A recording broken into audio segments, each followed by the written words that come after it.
Am I live? What's up, everybody? Okay, audio testing. This is Johnny2000, everybody. Welcome to my channel. I usually like to do this. I record some of my videos on live just because it makes it a little bit easier for me, and it's more of a community thing to be talking about teen shows and have everybody involved. I feel like it's helpful for the channel to be able to engage with the content we're talking about. It's almost like a teen TV book club where it's just like we all want to kind of talk about the content I'm going to be posting about. So yeah, I just wanted to tell you guys that's kind of what I do here. I like to live stream that. Also, everybody thinks I'm AI, so it's nice to do it in front of people and be like, hey, like, this is kind of what I wrote, not anything else.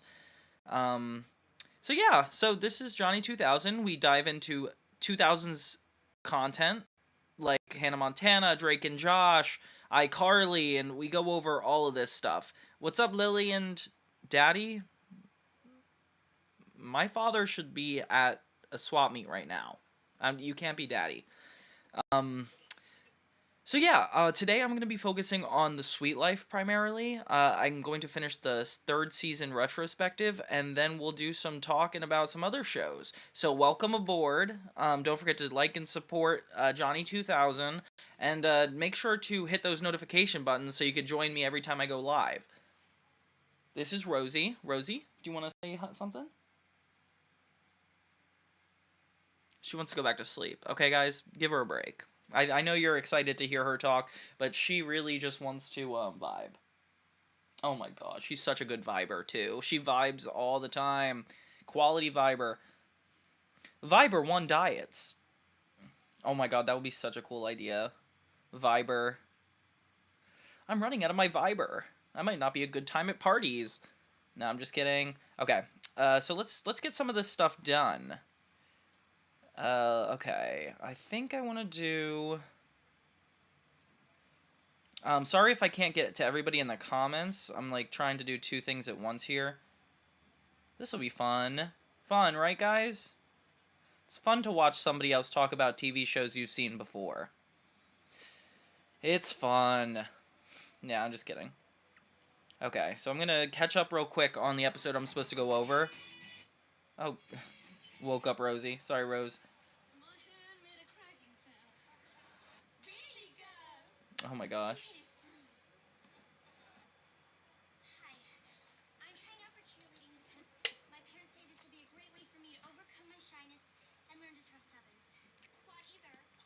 Feel free to join in if you guys like want to work on your own things and you want this to be like a creative session.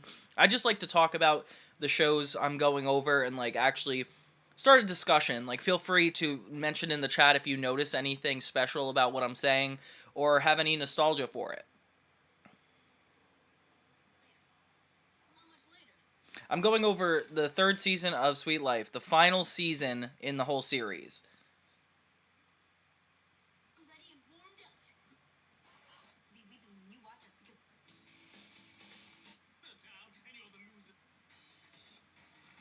Oh, this one's really funny. I forgot about this one.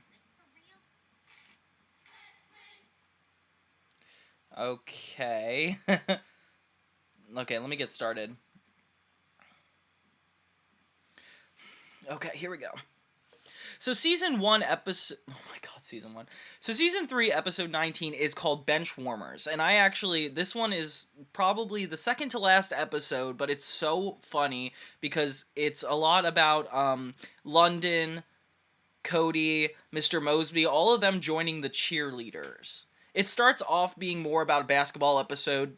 Zach is determined to do a really good job at basketball, and they have this new coach who is huge. I think he's like a guest star. I don't know what he's famous for though.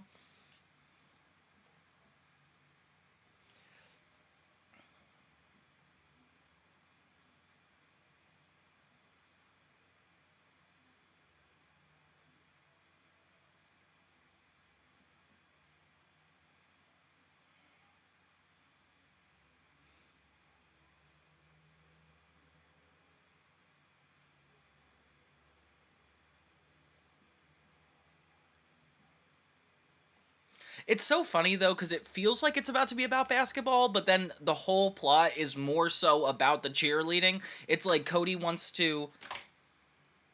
Oh my god, the Hannah Montana crossovers! I love those. Sorry guys, that was a chat thing. So yeah, everybody. And guess who is the head cheerleader? Daniela Monet from Victorious. Didn't see that coming, did you? Did you?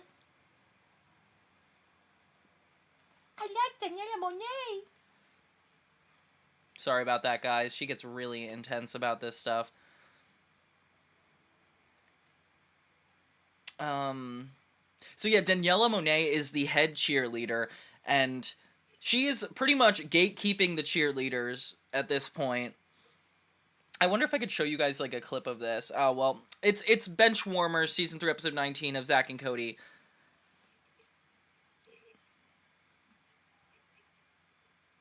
Okay.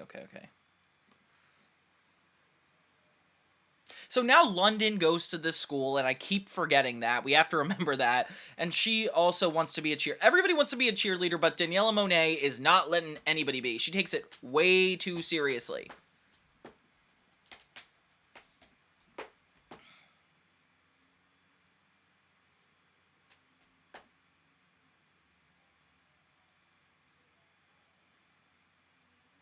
Barbara tries out for cheerleaders, and Cody's kind of sexist about it, but what can we do about that, really? And yeah, she's too smart to join the cheerleaders, it seems. Nia, London, all these people want to be on the cheerleading team, but since Daniela Monet is not letting anybody, it's not really a positive experience. Oh my gosh, but one of the funny jokes is like one of the girls is also from My Lady of Perpetual Sorrow, and and Daniela Monet is like, "Oh, well that explains why you put this together." Mr. Mosby, hey Tyler, we're doing more Zach and Cody. I'm finishing up. No, Rosie! My guest star's gone.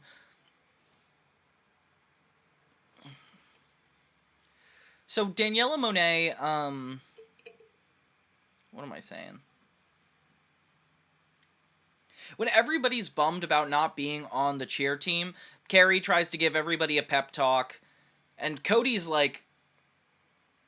And Cody... They get a pep talk, and...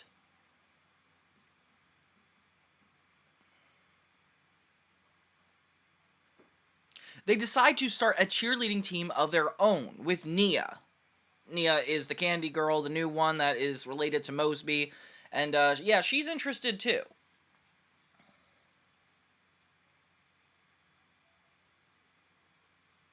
They end up forming a cheer squad together, and they're all, like, the misfits. Like, they're the ones that didn't quite make the team. Cody wants to join, too, but he's, like, too embarrassed about it until Mr. Mosby gives him, like, a huge speech that, like, hey, like, there's some good male cheerleaders out there, and you're like, okay, Mosby was a cheerleader. Makes sense now. They even, like, rehearse in the lobby of the Tipton, which I find really funny. Oh, the French girls are back. That's another notable thing. Like, toward the end of the series, we get one more appearance from the French girls. And they're so funny. I like that they're, like, incorporated throughout the show, especially since we haven't seen Bob in a while. Like, some of the main characters still keep coming back. So, yeah, the new cheerleading... So, Cody, Nia, and London with the new cheerleading suite... Ugh. So London, Cody, and Nia with the new cheerleading squad take on the school's official cheerleading squad, which isn't very cheery of them. And how many shows at this point have them joining cheerleading squads? Like, Hannah Montana does it. I think I just saw an episode of Wizards of Waverly Place. Like, and Zach and Cody, too? Like, come on. This is supposed to be the only male-centric show on Disney Channel, and of course they're all joining a cheerleading squad as well. Not that there's anything wrong with that. And yeah, Nia ends up getting way too aggressive by the end and getting their team disqualified. Meanwhile, of course, Zach is trying to prove his worth on the basketball team, and none of these distractions are being super helpful.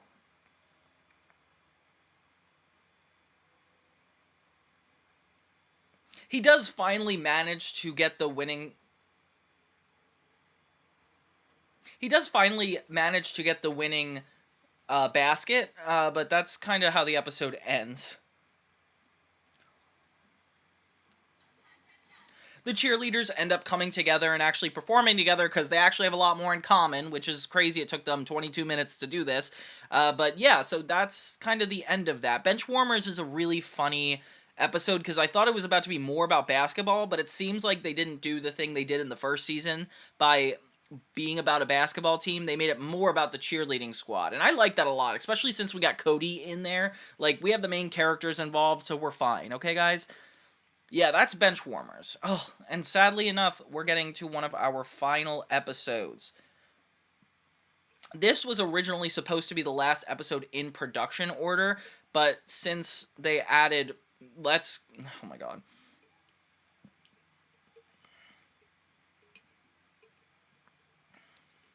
But since they made the finale a clip show, Mr. Tipton Comes to Visit, they decided to put this episode before that, which for me is kind of annoying, because Let Us Entertain You, the 20th episode, is actually like the unofficial pilot for Sweet Life on Deck. In this episode... give me a second. In this episode, Zach and Cody tell Carrie that they want to cruise... Sorry. Let me start over. So in this episode, Zach and Cody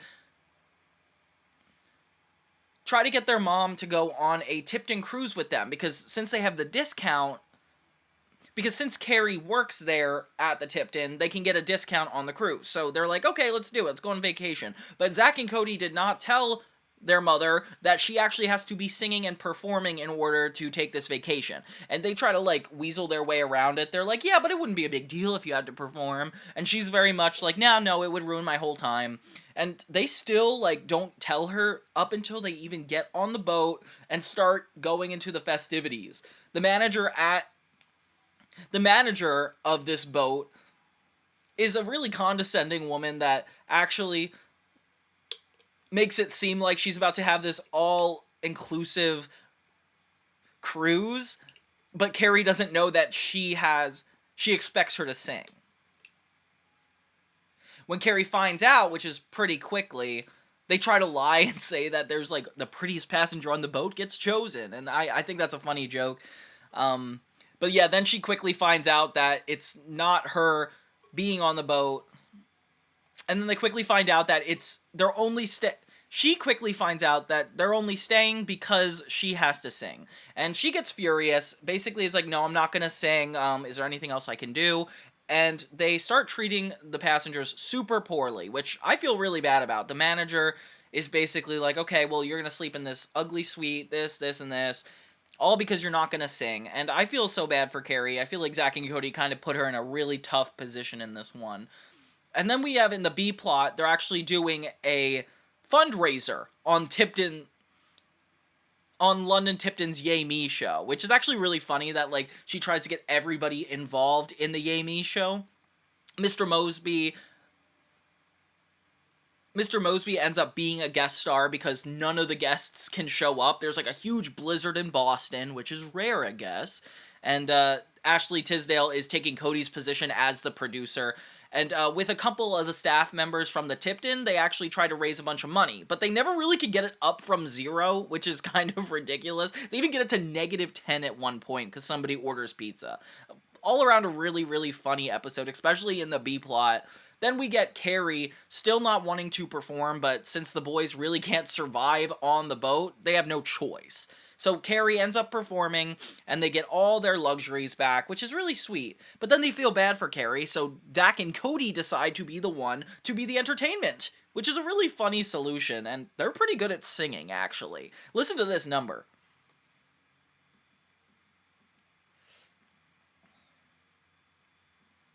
So yeah, it's weird to see everybody... It's weird to see this premature excursion on the Sweet Life on Deck, because, you know, like, the main set's a little bit different. They don't even have the hot tub set up, and and seeing the boys, like, in their natural states, like, from Sweet Life of Zach and Cody makes it feel like we're going into Sweet Life on Deck a lot more smoothly. So I really do like this episode, and it makes a lot of sense in context of the spinoff.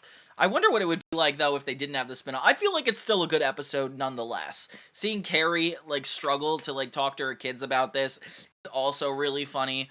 And it's good that we get our final episode, 21, Mr. Tipton Comes to Visit, at the Tipton, because it's our last moment there.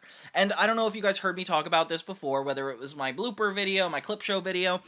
Basically, the final episode of Sweet Life is all of them in the Tipton, and Mr. Tipton is coming to visit, which obviously is in the title, and it's a clip show.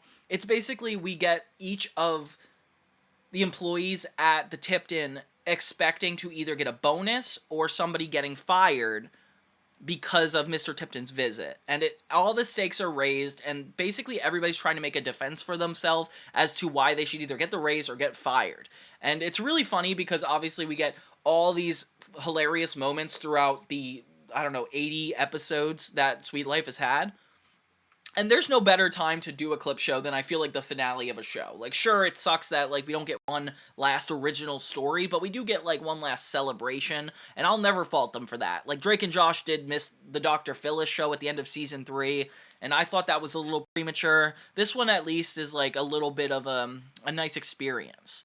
Yeah, so all around, Mr. Tipton Comes to Visit. It's not the ideal way to end a show, but I definitely think it was a good way.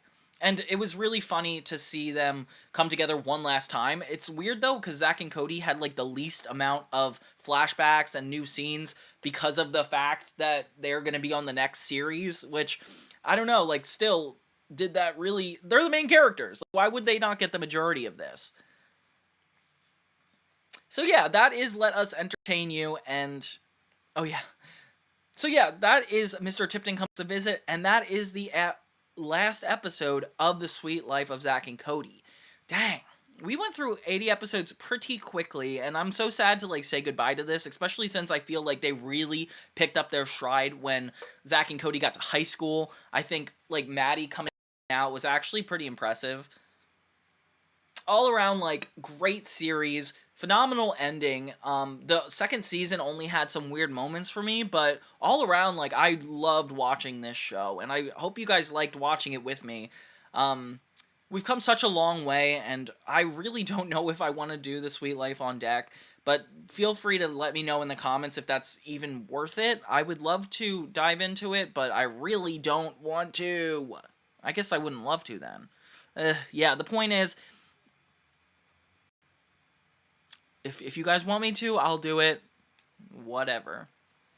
Thank you guys so much for watching Johnny2000 and sticking with me to the end of another series. It's like so weird going from the first season retrospectives all the way to the last, and I really like to do full series deep dives. It's just like a little bit at a time. So the more you guys like and share, the more I can keep doing what I do, and thank you guys so much for letting me do it. I really appreciate you, and if you guys want more shows or have any ideas for stuff I could do in the future, please don't hesitate to comment on my channel, like join my community. I just started a Reddit page on line called Tween TV, so don't forget to check that out. Thank you guys so much for watching, and I will see you guys next time.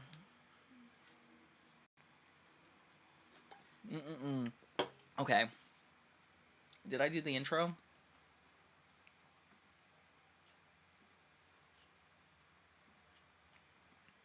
We're gonna have a great cruise. That's a good song.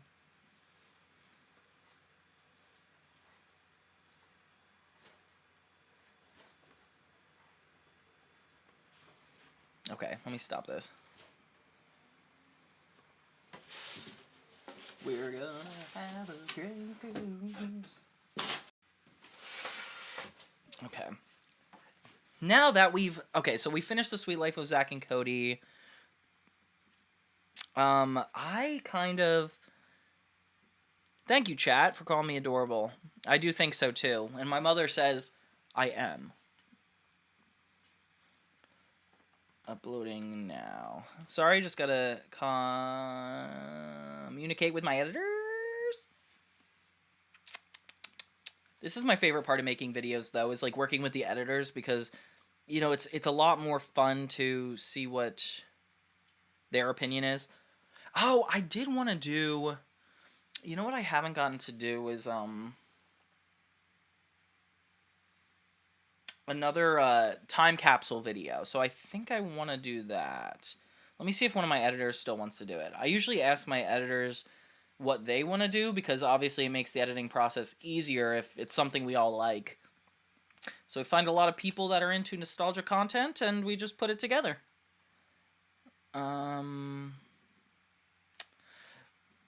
Let's see. Thank you guys for being patient with me. Is anybody else working on their own things today? I feel like it's fun to work together. I feel like it's makes the work so much less stressful. But I don't know what you guys think of that.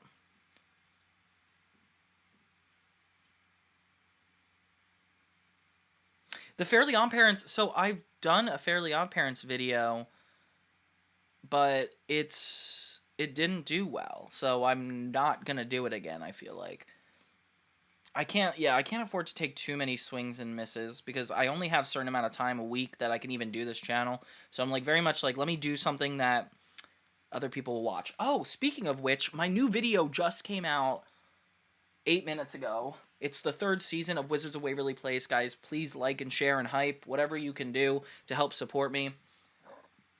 Let me make sure I have a little backdrop just to keep you guys interested.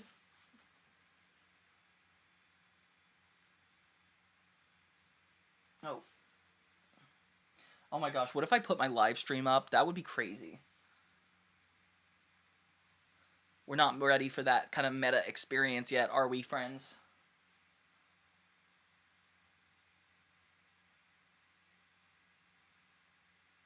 Okay, you guys watch it real quick. I'll be right back. Be right back.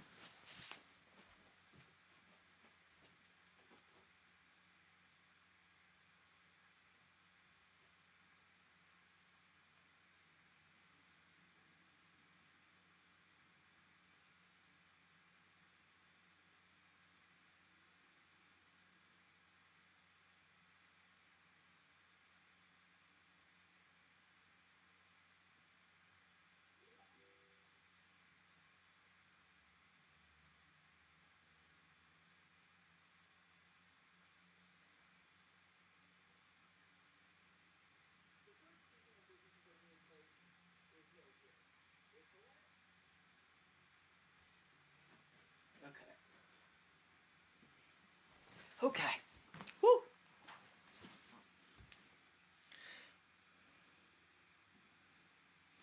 Okay. Let's see here.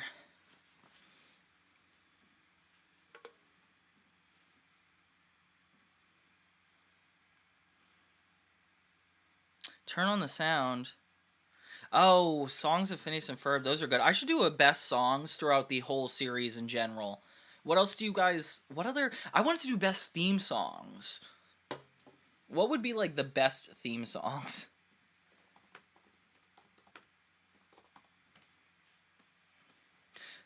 That's So Raven is such a good opening. I don't know that much about Proud Family. Nice try, though. Good luck, Charlie. Ben 10 does have a good theme. I wonder if we can go over, like, every single theme song imaginable. We Know You Love Hannah. Thanks. Just kidding. Let's see here. Oh, I do gotta get onto that So Raven in general. Okay.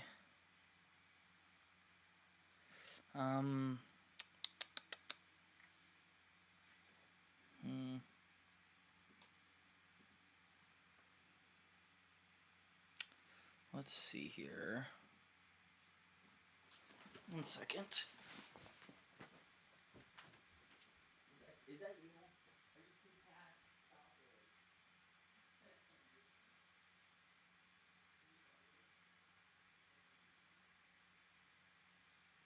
Oh, see? Yeah, you can commit to it and then actually comes down to it. Here we go. I'm live right now, so I'll talk to you in a bit. We're gonna have a great cruise. Sorry, it's stuck in my head. Did you guys see Sweet Life, the ending? It's really funny. Ha ha ha ha ha ha ha.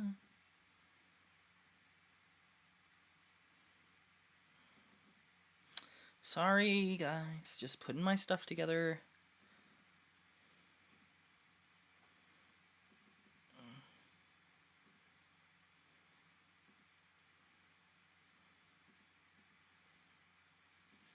Okay. 19, 20, 21. Conclusion. Oh, wait. Ugh, now I gotta go to the bathroom. Thanks a lot, guys. Give me a second. Here, I'll turn on my video. You guys can watch. It's kind of cringy sometimes. She's alive! She's alive! I'll be back. She's alive! But it is funny. It's like, where'd you put my phone, though, guys? Like that's the charm of it all. So Justin tests out his experiment by setting Alex up to go steal something from his room. When she does, she meets the Franken monster, and it feels like something's actually going right for Justin. I feel like he doesn't get a lot of wins, but Alex is genuinely, like, scared of this new monster. And why? Because it wants to be her friend. Best friend forever! Which is even worse than being just like a scary monster. So it starts following her around, acting like her, and I feel like Alex likes this. It's kind of like a twist on Justin where it's like Alex actually gets into this as a concept. So Justin has to kick it up a notch. Looks like you're revenged. Justin convinces Franken Girl that she wants to be a cheerleader and that Alex is going to join her. So Alex is really upset pretty quickly. And this becomes a recurring theme. I think we see that Alex is on the cheer squad more than once, which is kind of crazy. Disney Channel always seems to, like, incorporate cheer squad into something. I feel like it was on Life with Derek, it was on Hannah Montana. I mean, fill me in if I'm wrong. So yeah, Alex finds herself actually trapped by the situation, which is another point for Justin. Good for him. I feel like he deserves it. Harper apparently was a part of the cheer squad all along, and Alex just didn't notice because she didn't care, which is kind of crazy to me. I feel like you have to notice some kind of commitment like that. Mr. Laritate's back this season, and I really like this guy. I saw him on the reboot, and I was very surprised at how consistent he becomes this and next season. It kind of reminds me of Girl Meets World, where the teacher gets involved a lot more than they used to. And it's funny, though, because he's got this whole Western vibe. He wears, like, a polo tie, and, like, it's just his whole gimmick, and I don't know why. It's just funny. Miss Russo, you've lassoed my soul. Alex is a lot more cunning this season, I would say. She has a lot more mature moments, but it takes a couple sagas to get there, so sit tight. The episode weirdly ends with no full-on conclusion. It's just Alex and Franken Girl are on the sports team, and it kind of goes to credits from there. So I guess that's like a loss for Alex. Like, Justin won this episode, and it's kind of funny to think about.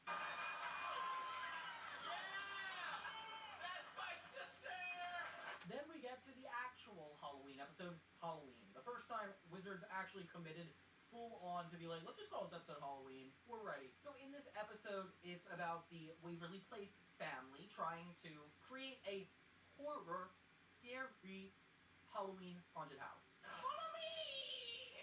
I'm not sure if you guys saw Sunny with a Chance, but Mr. Condor, the guy who plays the executive running that whole business, also plays a big business guy in this, too. He's the one who comes in to tell the Russos that they are so unscary that they need to pretty much shut down their haunted house this year. And frankly, your haunted house has been a disappointment since Forever. It's so funny, though, because Alex is, like, not on their side about it. She, like, essentially sides with Mr. Condor. I'm gonna call him that, even though that's definitely not his name. So they decide that they actually need to start using magic to make this scary. Something that they've never considered before, because Teresa has always had a problem with them using magic as shortcuts, which is totally fair. I feel like you shouldn't be able to use all magic as shortcuts. And this is funny because it's, like, the one time they're Okay, I'm back. and, like, want to use magic on purpose. It's actually a lot harder than it seems. You got my actual voice to deal with now. You don't need that one. How's it going, everybody? Dang, why is there more people? Apparently Raven... Oh, I did hear about that. That's kind of cool. Spin-off. You're the one that I choose. Okay, let's do some Raven, because honestly, it's been a while. Okay, so I have some notes.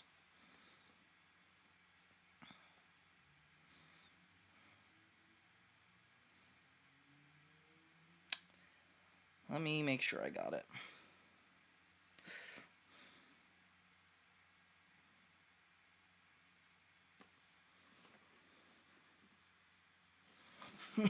Okay.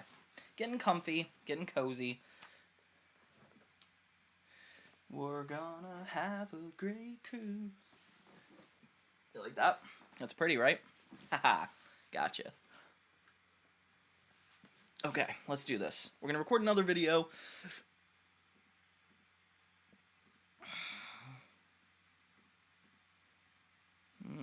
Okay. Yeah, Drake and Josh videos! Yeah, we should definitely do some more of those soon. I guess I should do it now, honestly. Okay, fine. Drake and Josh, and then That's So Raven.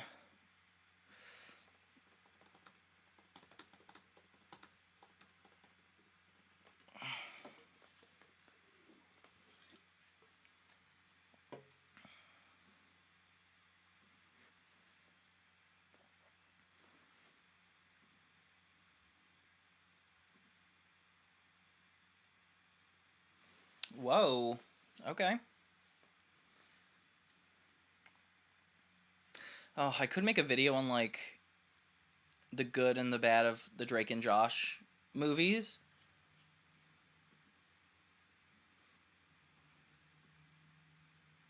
Yeah, let's do it. Okay, let's start with Merry Christmas, Drake and Josh. Okay. So I'm gonna make this up on the spot.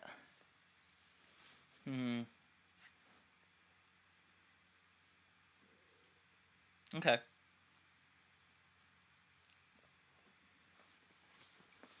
We know the Wizards of Waverly Place movie, the Hannah Montana movie, taking teen shows to the big screen is otherworldly. It's like taking these characters out of their comfort zone and putting them in a intense situation. I mean, Wizards wasn't in theaters, but you know what I mean.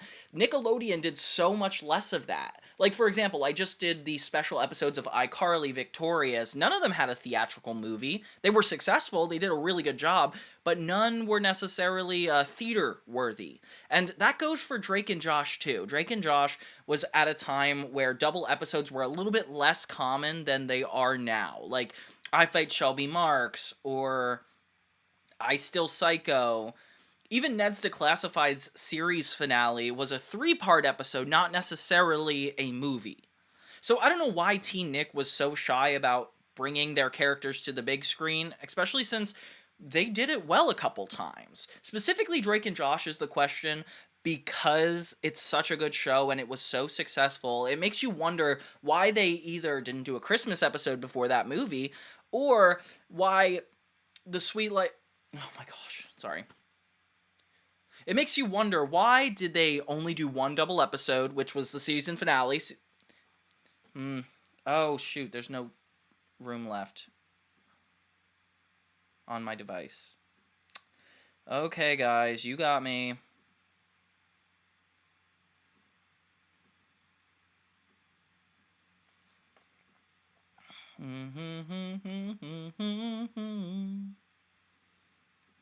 Okay, let me take this down. Let me try this again.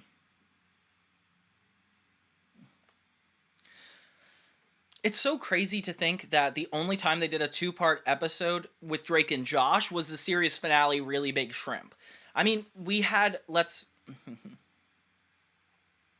So I feel like Drake and Josh was the testing ground for how much they could get away with, which is why it's interesting that they did Drake and Josh Goes Hollywood, which was that 3-part episode at the end of season 3, and Merry Christmas, Drake and Josh. Both came under completely different contexts, but they were definitely both really good. I don't think either were like a misfire, but we should dive in and figure out which one is really better anyway. It was such an experimental time for Nickelodeon. It's interesting to see them attempt a 3-part episode, but think that they didn't need the laugh track to go with it. Like, they just assumed that since this is like a movie event, it's going to be a laugh track. It's going to be without a laugh track. But at the same time, they didn't want to put it in theaters. And at the same time, they also used the same production value with all their sets and everything. So it just essentially was a Drake and Josh episode. I don't know what they were trying to trick us with by taking out the laugh track, but it's a little spooky sometimes. It's funnier in all regards. It definitely is funnier, but it's a little spooky. So let's go over both. So let's go over both Drake and Josh specials and see if they really did get a fair chance on the big screen. And I kind of want to work backwards. Let's look at Merry Christmas Drake and Josh first. So first off, they completely no. Let's do Drake and Josh Go Hollywood first. Oh.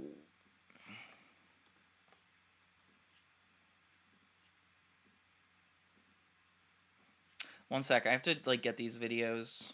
I can't believe I didn't even think of that.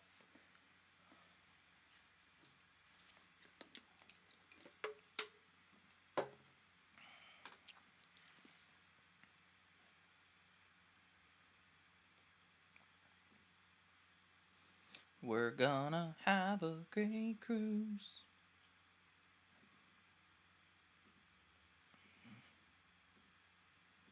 Okay.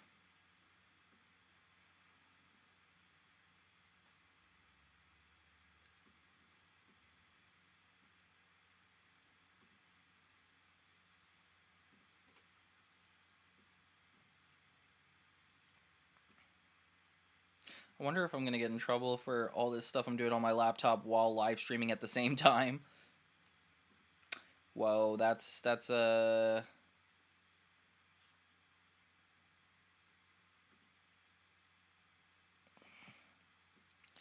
guess if I put this here.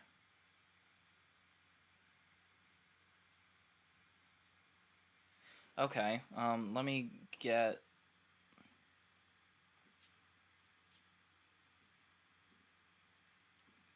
Okay, let's start with. I'm gonna start with the Merry Christmas Drake and Josh.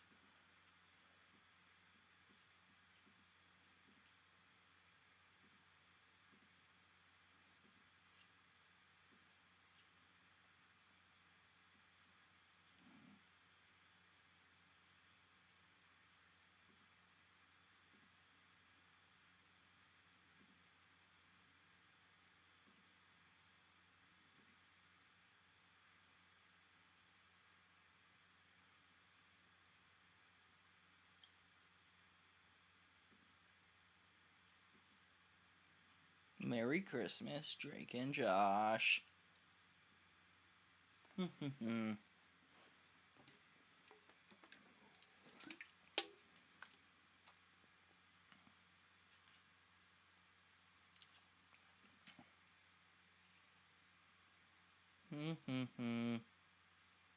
Yes, the Mario Galaxy movie! Oh my gosh, guys, it's gonna be so awesome. Who cares about them? I mean, who actually cares about it? I do. It sounds like I'm like, who cares? But no, I care. I want to see the Mario Galaxy movie.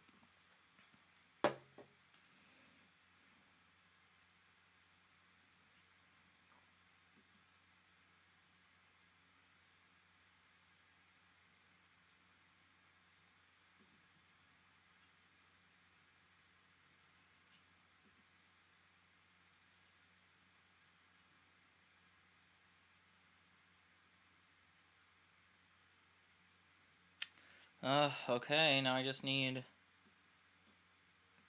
Let's see, watch Drake and Josh Go Hollywood. Oh, is it on Netflix?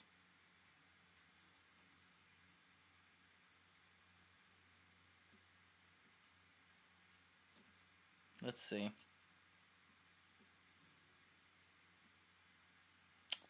No, it's not.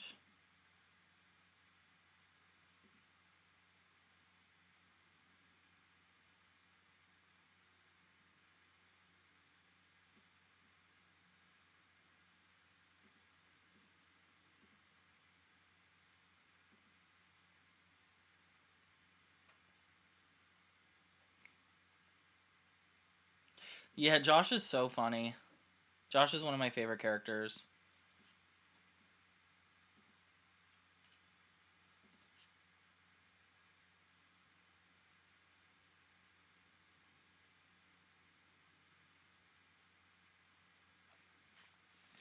Don't forget, guys, my new video is out right now, so please like, share, hype, whatever you can do.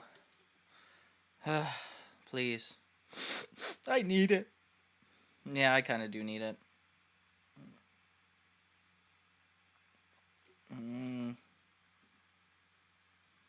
Okay.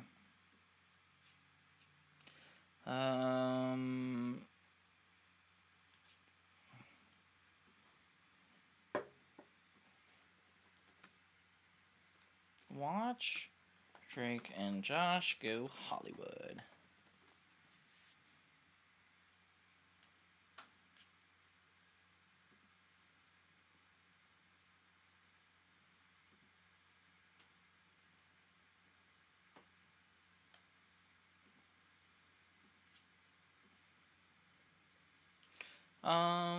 One second.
Okay.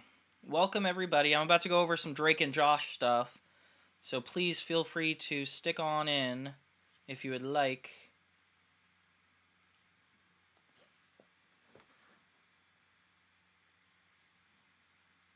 I just need to set myself up here for good vibes.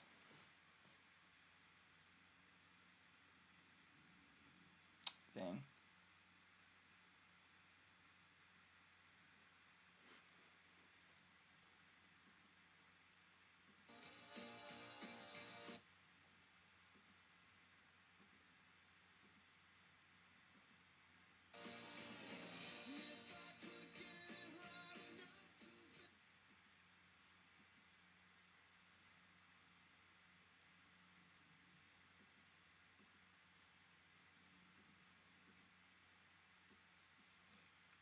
Okay.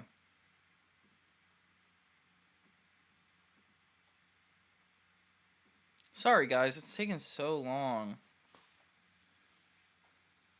I do have to make sure I get it, though, in order to...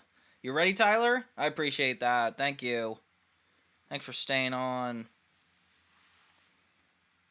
Do, do, do, do, do, do.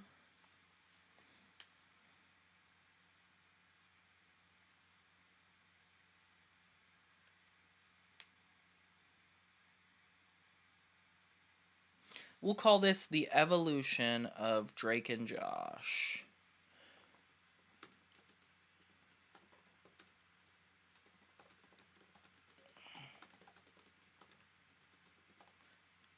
Yeah, I like Josh more. What about you guys? I mean, Drake is hilarious. I do say that, but yeah, I think Josh is good too. I think Drake is. I don't know. I don't know, guys. Give me a break. No, I'm just kidding, Tyler. I like. Yeah, I like Josh more. What about you?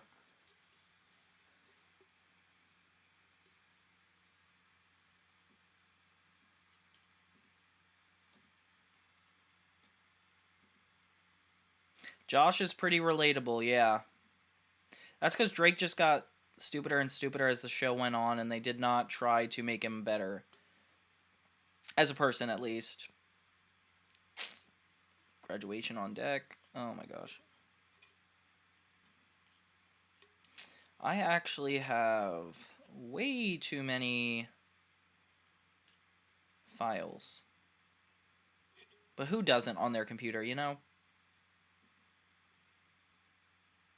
Yeah, Drake only cares about himself. That is so true. Drake do be selfish. Come on, Drake.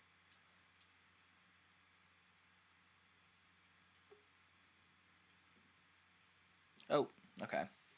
Let's see here.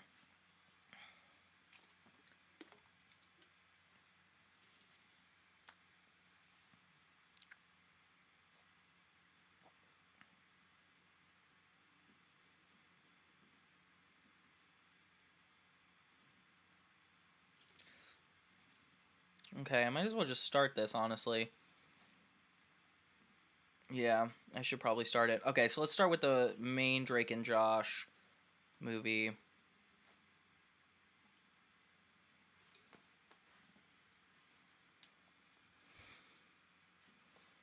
When did...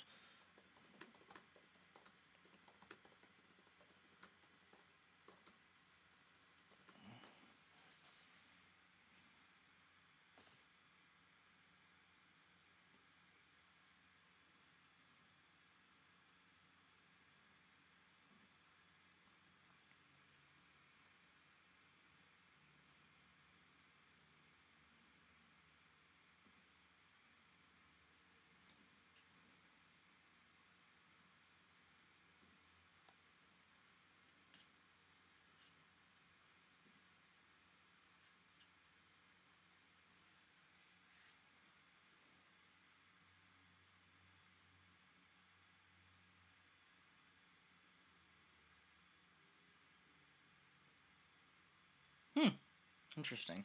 Okay.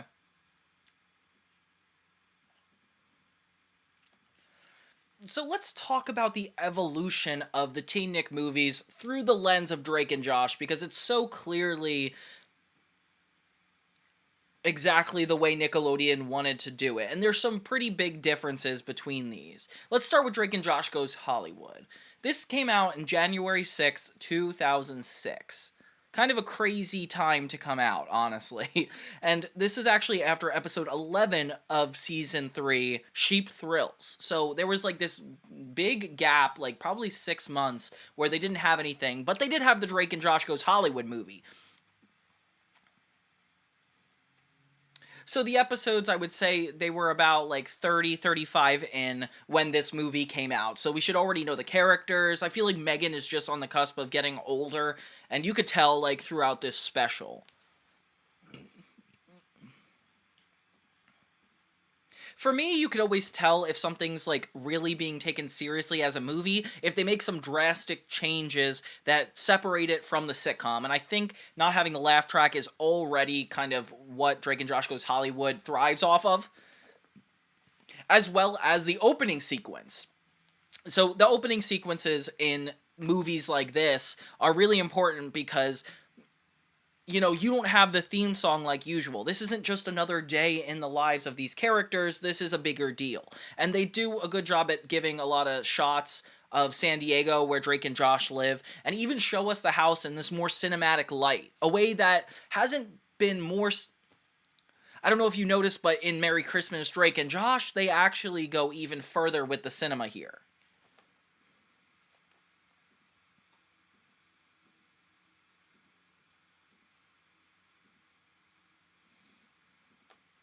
The cool thing about feature films are that there's always like one big inciting incident that makes the whole thing kind of fall down a hill. That makes the whole conflict in the story fall down a hill, and this is Drake and Josh getting ready to play at this huge event. Josh has just become Drake's manager through this, and is trying to help represent him. They have this like really cool light machine that ends up like shooting laser beams everywhere, and it goes crazy, which is perfect for Drake and Josh hijinks. Like it feels like a moment out of the show. I don't know what this lighting is though in Drake's room. I wanted it to be cinematic, but it looks like it's just a dark room and Drake and Josh are the only things being lit. Sorry about that.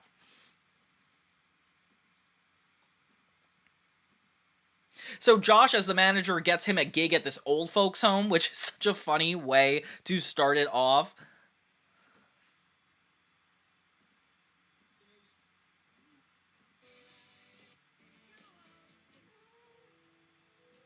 Guess so. Awesome. Later. Megan announces that she's gonna go visit her friend somewhere off a plane, and Josh is like, "Oh, congrats! Go ahead, have fun." Can I ask your opinion about something kind of serious? Dude, who's gonna work harder for you than your own brother?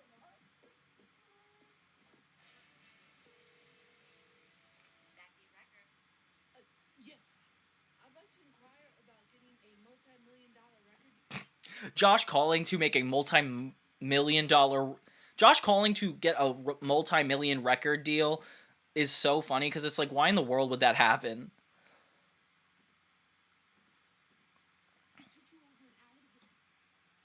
So Josh's only responsibility as his parents are going on vacation is to take care of Megan and take her to the airport, which is funny because he's getting so wrapped up in being Drake's manager that he actually messes this up. They go in a little bit too late and actually rush and get her onto the wrong plane. And this is something that happens a lot in Drake and Josh episodes where they have one goal, but then one of them makes a decision that is actually so stupid that the rest of the episode is them undoing that one goal. And that is essentially this entire movie. Seeing them at the airport, driving a car, are places we haven't really seen Drake and Josh in the series, so it's really exciting to like show us these new places that we never got to see before. It kind of reminds me of Merry Christmas Drake and Josh when they actually see the full scope of the premiere. It's so interesting because usually movies take you into another location. Merry Christmas and Drake and Josh didn't, but this show did, which is kind of interesting because this is less cinematic, but they're going to more cinematic places. And in Merry Christmas, Drake and Josh, it's more cinematic, but they're going to all the usual places, which is also an interesting thing.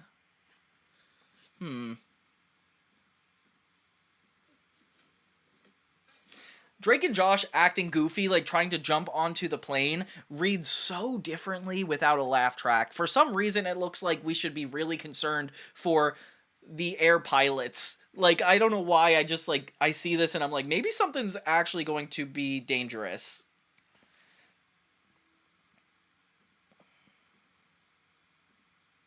Next thing you know, they're gonna have to get on their own plane and get to Los Angeles, where they accidentally sent Megan. So now they're trying to track down Megan, and Megan is just, like, getting to the place and trying to make the best of her situation, because she's just frustrated that these guys even made her get on this plane.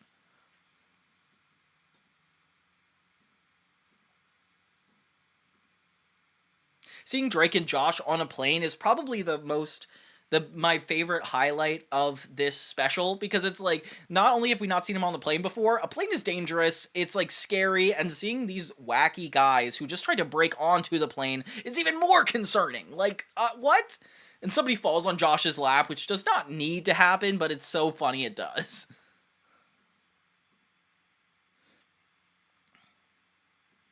They give Megan actually the best treatment, even though she was sent on the wrong plane. They send her a limo, they get her a hotel, they hook her up with all the nicest stuff, because obviously she's a little girl lost in a new city. Like, I feel like that's honestly a really fair thing to do.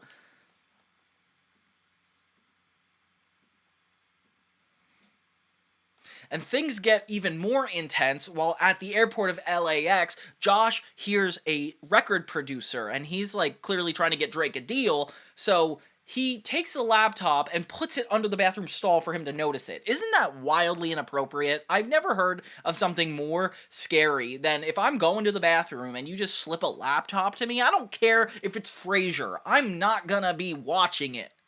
So yeah, this guy gets taken back by Drake, and he's like this really legitimate producer. So Josh is like, yeah, let's do this. And they actually make a plan, since they're in LA, to go meet with this guy. It's so funny that they choose to focus on Drake's career in only the specials. Like, Really Big Shrimp, this special, like, I mean, they have the Rain episode where they're getting ready for a concert, but I feel like when we're trying to take Drake the most seriously is when we have an hour at most.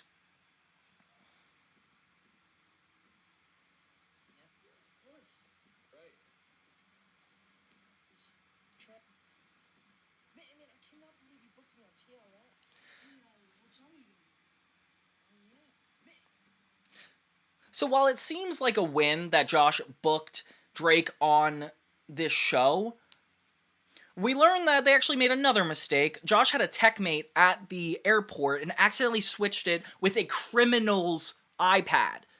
Or a criminal's iPod. What did we call it in the 2000s? I think it was like a iPod Nano. Yeah, it's not an iPod Nano, but let's just call it an iPod Nano, just to be funny, you know? So yeah, Josh switches the iPod Nanos and has this one that actually has a lot of criminal activities, leading to these two gangsters, I said three, leading these two gangsters to show up at Megan's new hotel to confront them. I don't know how in the world they got this information, but they finally get Drake and Josh and kidnap them. Something that I was not expecting, considering Megan was like the worst. Megan was the one in all the trouble so far. But it's cool. We actually established the stakes that it's like more than important for Drake to be at this event, and we already have something that is going to put the chances of all of this going haywire out. So Drake and Josh don't get Drake and Josh avoid getting kidnapped by actually stealing a famous person's car and driving away, and now they're just building up the dangerous. And it's building up the danger and the stakes rising. This next part really scared me.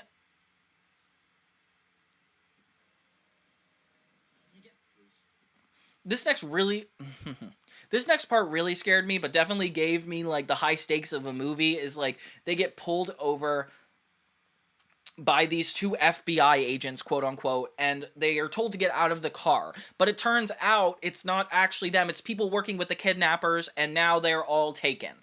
We don't really know what the kidnappers are doing quite yet.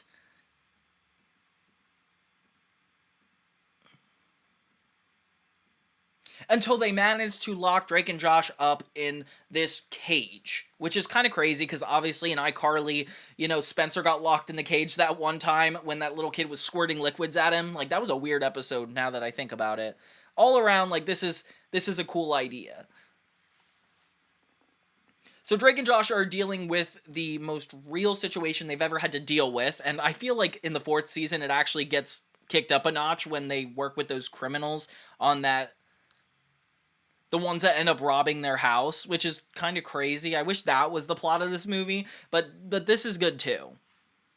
So they find out that these guys are just going to be printing a bunch of money. Just in time, Megan found out too and is actually able to get to this place, save Drake and Josh, and stop these criminals. It's cool because Drake and Josh find a way to get out of the situation by pointing the fan at the money, freaking all the thugs out, and like they're like, basically their plan is already ruined by the time other people show up. Megan ends up taking a bunch of money and using it, though, so I don't know what the legalities are with that, but all I know is that the situation gets resolved, and it's really funny the way everything kind of comes together, and I love how it's just, like, plot after, and all these, like, issues coming up. It's, like, perfect storytelling in a film format. Something that we'll never see again on iCarly or Victorious.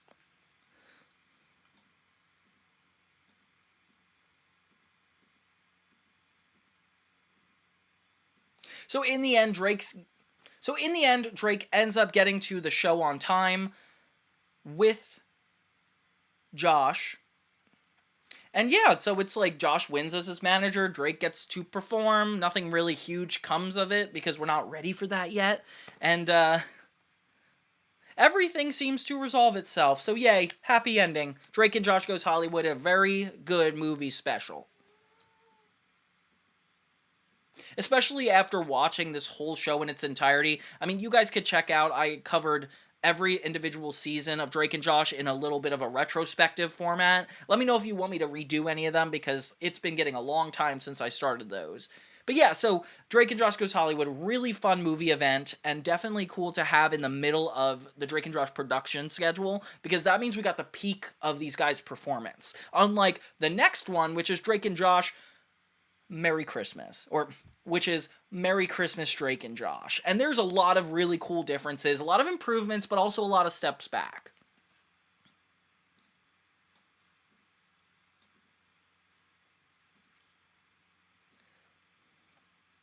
It starts out pretty awesome because we have an awesome opening sequence. I don't know why, for me, the opening sequence tells me how seriously they take these movies. And we start with like a snow globe and all the characters' names coming up in a similar way they did in Drake and Josh Goes Hollywood to just show that they're serious about this. No laugh track again, and this time it's actually shot on location, which is a lot better. Drake is driving through the car, and we actually get to see all the town, and then actually Drake and Josh's house, which is cool because we only see them in establishing shots before.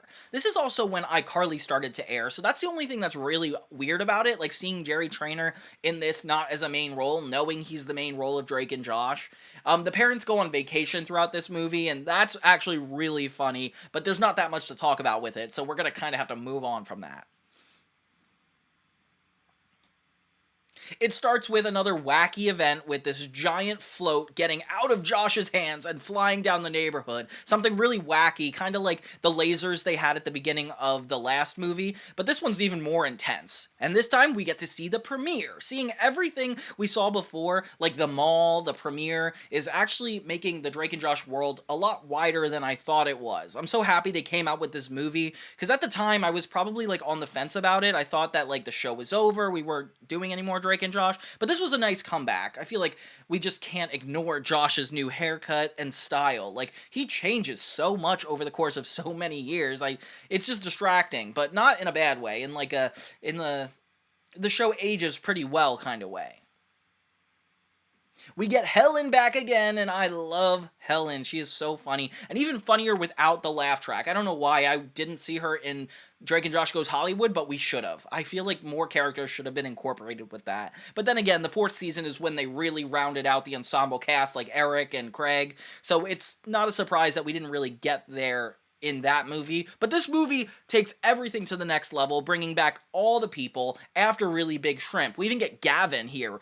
They have a Santa Claus, and Drake is Santa Claus, which I think is kind of insane, and Josh is the bag.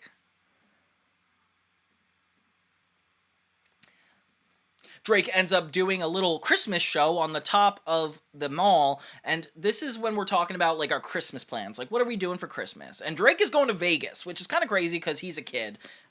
They talk about this every now and then, but I didn't realize they were still, like, this young. Yeah.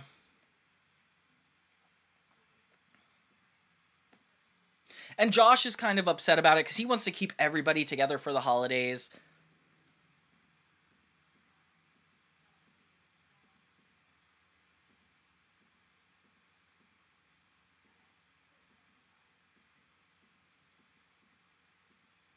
And Josh actually sees people, like, crashing Drake's Christmas performance, and then the cops show up thinking that he is the problem, and he falls off the roof into the back trunk, which I think is an outlandish stunt that really didn't need to happen, but it's a movie, so it's obviously a lot funnier that it did. I mean, I'm glad they had this.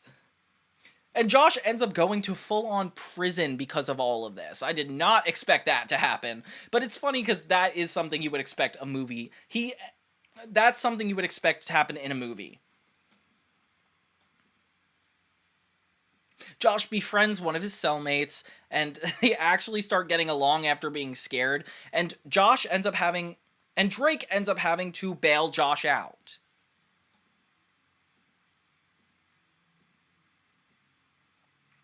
They end up going to the courtroom, being represented by Helen, which I kind of think is hilarious, and Drake and Josh are both at risk for going to jail at this point, so the stakes have never been higher. Oh, they're gonna go to jail because Drake tried to bail Josh out of jail, which is insane. I've never seen an episode where Drake and Josh go to jail, and I love that. That's hilarious. But yeah, so they're in the courtroom trying to figure out what's going to happen because of it, and then they get told by this legal guy that in order to get out of jail, they have to do community service, and that would be give this one specific family of kids without parents the best Christmas ever. And it's cool because it feels like it's not necessarily a Drake and Josh episode, but they're like the main parts of it, and I love that when they do that for movies, especially Christmas movies. So yeah, Drake and Josh meet the family, and they're all like the opposite of them. Like, one likes to jump all across the furniture. One of them doesn't speak at all except for gibberish. And it feels like very iCarly in this bit.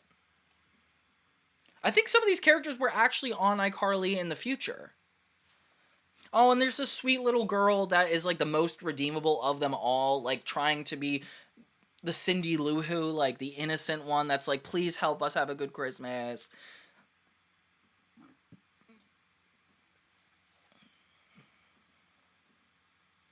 And so they fail miserably multiple times, to a point where they even lose their clothes at one point. By the way, they copied that from Zoe 101.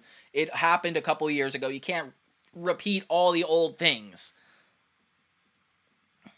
Megan becomes intertwined with the plot as she actually starts helping the boys, which is funny because she's mature enough to be Carly Shay at this point, and we're just going to ignore it because we want to pretend like Drake and Josh still exists outside of iCarly.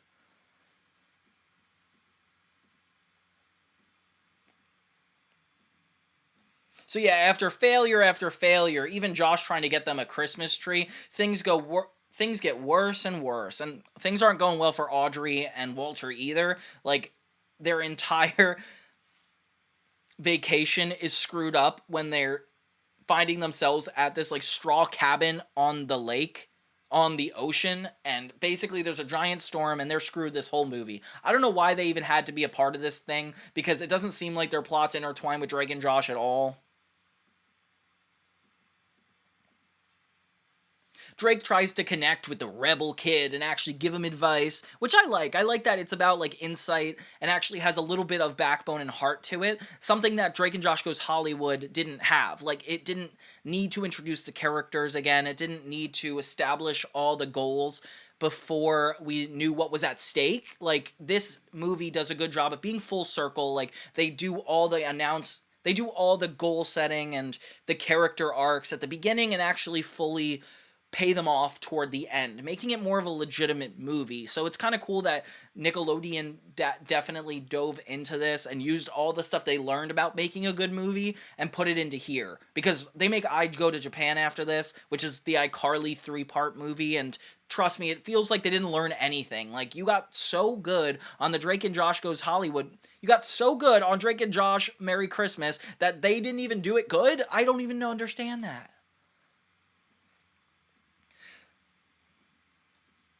So Drake does this whole performance for the kids to celebrate Christmas, and it kind of gets them in high spirits, almost thinking that the plots are going to be resolved, but then the prosecutor or the guy that's keeping an eye on them ends up telling the kids exactly what they're doing, which is like, hey, like, you promised you would have these kids having a good time, and the kids realize that Drake and Josh were not there to actually befriend them, but to just not go to jail. And it's kind of heartbreaking. The rebel kid and the sweet little girl are like, no! Literally, there's a scene like that. And they feel horrible. Like, they end up not going to jail, but did they really win in the end?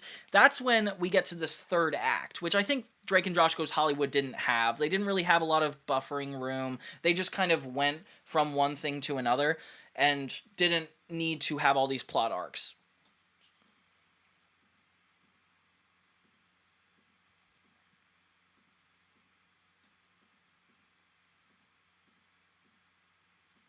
So Drake and Josh try to be redeemable characters and actually give these kids a Christmas they never had by doing the one thing that they thought would be a really awesome thing, making snow happen. So Crazy Steve has this giant wood chipper throughout this movie, and he's like bragging about it the whole time, which also feels like a Spencer thing. Like, you might as well have just made this an iCarly crossover at a certain point, because Spencer is essentially in this movie as Crazy Steve, and we can't forget that. And so, yeah, Josh has this idea of, like, shredding cheese to make it look like snow, but he ends up getting whacked in the head and nothing works out. I guess this is just a whole Three Stooges bit where Drake and Josh are incapable of doing anything, so every time they try, things just get worse and worse. The prosecutor guy ends up showing up at Drake and Josh's house where they started having a full Christmas. Like, the kids ended up forgiving Drake and Josh, and everybody comes together to celebrate one last time while Audrey and Walter are away. And it's sweet. Like, we have a Christmas tree. We get to see the Drake and Josh house in a way we never had before. I remember when I was this age watching this special, I remember when I was this age watching this special being like, dang, they never had a Christmas episode ever. Like, you know, you didn't realize it until the series was over that Drake and Josh had never really celebrated the holidays at all. So it's cool that this movie kind of filled in more than one experience of fan service. And by the end, everybody is able to forgive them. We even get a cameo from Mindy to show that her and Josh are still together, which I find pretty sweet. And yeah, so everybody wins in the end. The kid that never talked has his first words, which is such a stereotypical, like, movie trope. And, yes, and then Josh's cellmate from the beginning of the movie comes back dressed as Santa, which is hilarious. And the whole thing resolves with a nice day in the snow, and everybody gets along. The end. So, yeah, Drake and Josh Goes Hollywood versus Merry Christmas, Drake and Josh. You can definitely tell why Nickelodeon cared so much about keeping the things that worked about their feature films, while not, like,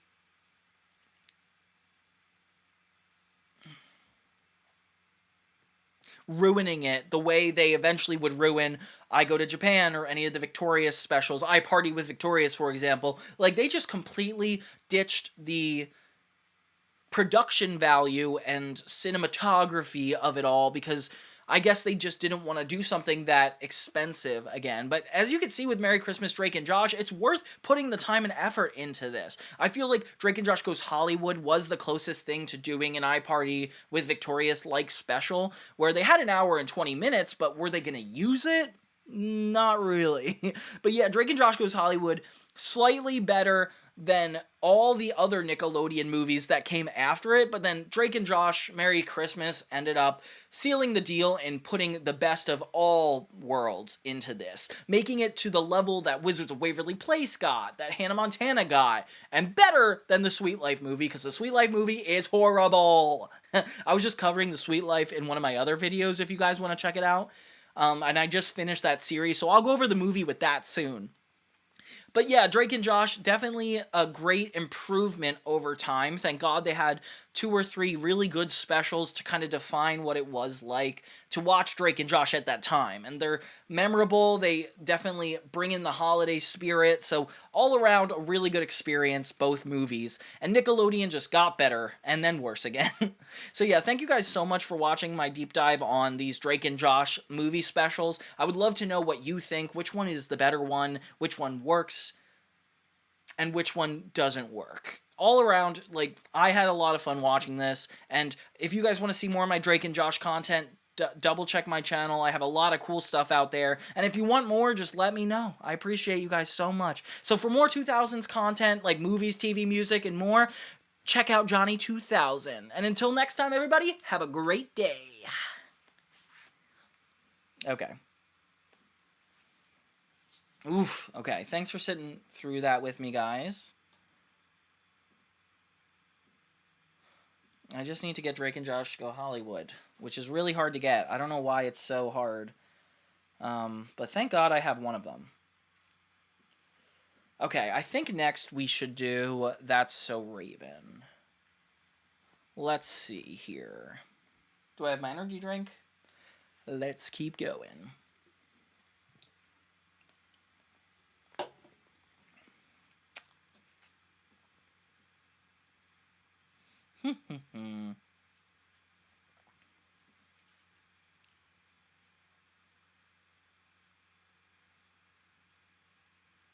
Yeah, it's hard to find it. Well, no, I found out how to watch it. I just don't know how to, like, get the clips to be in my videos. That's always something I've had trouble with my videos. Oh, my favorite 3D Mario game! Oh, I didn't even see that question. Sorry, Luke, I missed you, but let me just tell you right now, Super Mario Sunshine. That is the best. Okay, so yeah, let me do it. That's So Raven.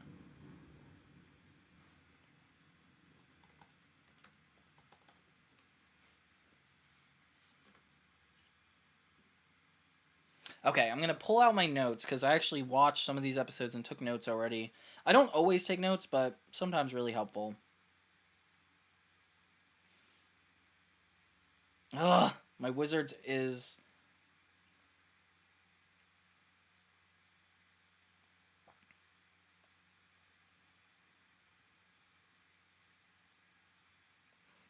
We're gonna have a great cruise. Oh my gosh.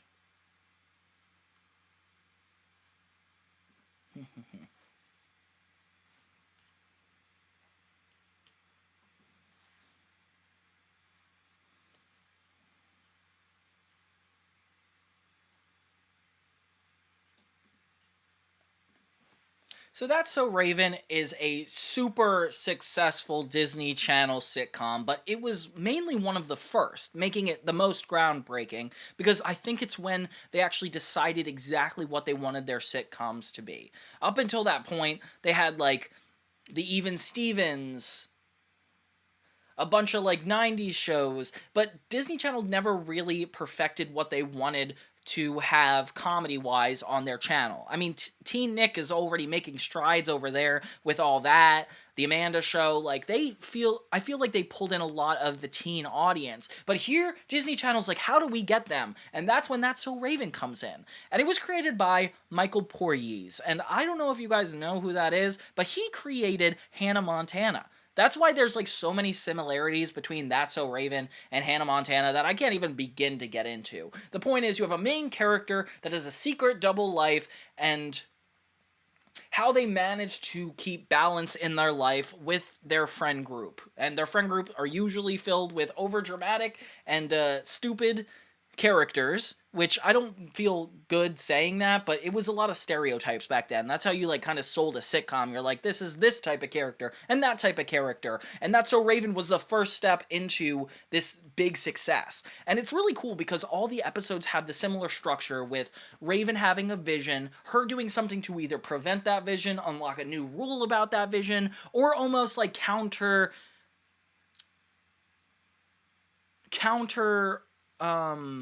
making a counteraction so that vision doesn't come true.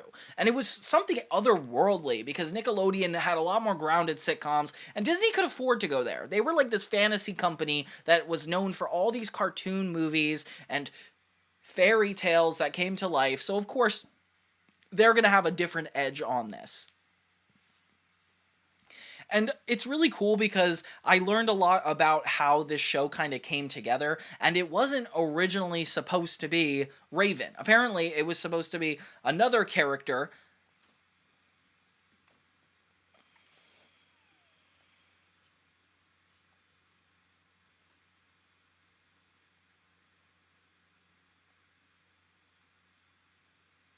Oh.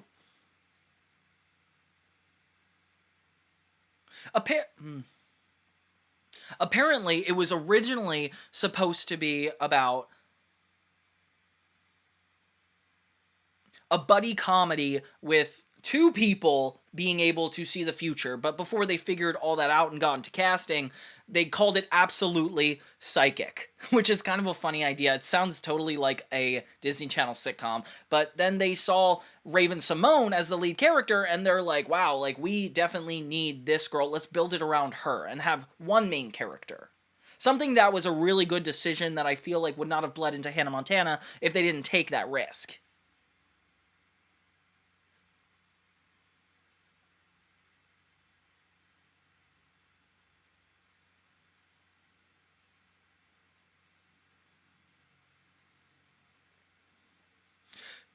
They decided on Raven Simone when they actually brought in a test audience and actually liked her in the pilot better. So I think they filmed more than one pilot, which is kind of crazy to think about.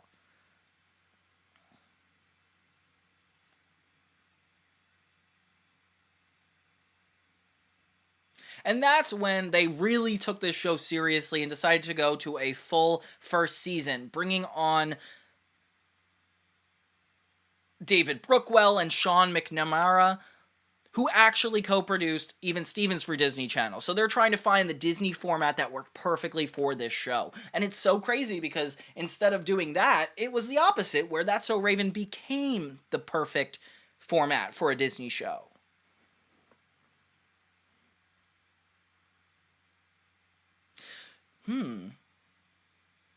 And you know what's crazy? They actually announced That's So Raven in November 2001, and it didn't come out until 2003. That's just how long it took to produce shows like this. And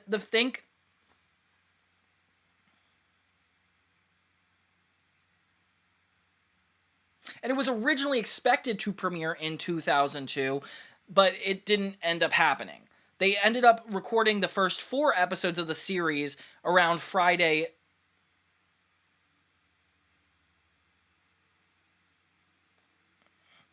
They ended up not airing it until 2003, which they started with the first 4 episodes. Which is kind of interesting. So Raven Simone is a really cool character because because this is not her first show. She was on The Cosby Show and Hanging with Mr. Cooper, and she must have learned some really good comedic skills because she is the funniest actress I feel like I've ever seen, and this whole show revolves around her, allowing Disney Channel to kind of get a head start on what worked anyway. And she's the first African American woman to lead her own show on Disney Channel. Like, that was a big deal at the time.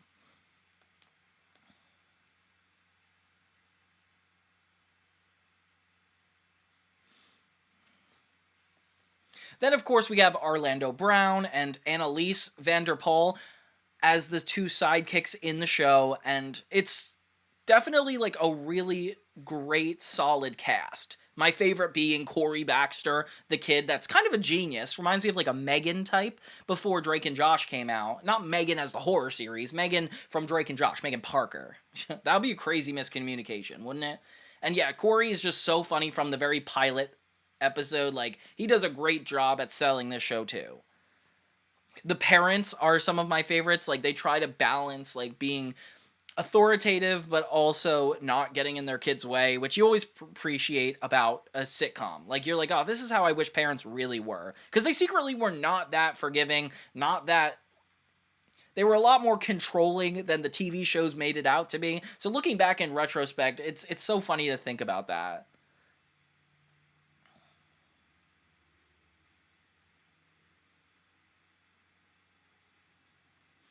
I like that they managed to make the show not super preachy, but still have like good moral outcomes, especially given the fact that this is a psychic character. Like, they're given more power and control than a normal kid would have, and then also higher than the adults in their life. So it's kind of like a kid living the dream. It's funny because being a psychic, it's interesting to see how if people found out what the stakes would be, like, would she get in trouble? Like, would people like look down to her? Is she gonna live a normal life? And they kind of copied that onto Hannah Montana, where Hannah Montana actually, like, there was a legitimate reason why she couldn't be found out, because then her life would never be the same. And Raven Simone is like, Raven's character is interesting because if people found out, it's not like her life couldn't ever be the same, because she could still kind of keep away from, publicity and all that stuff. So coming out in a different time, it really showed like the things that did and did not work about a sitcom.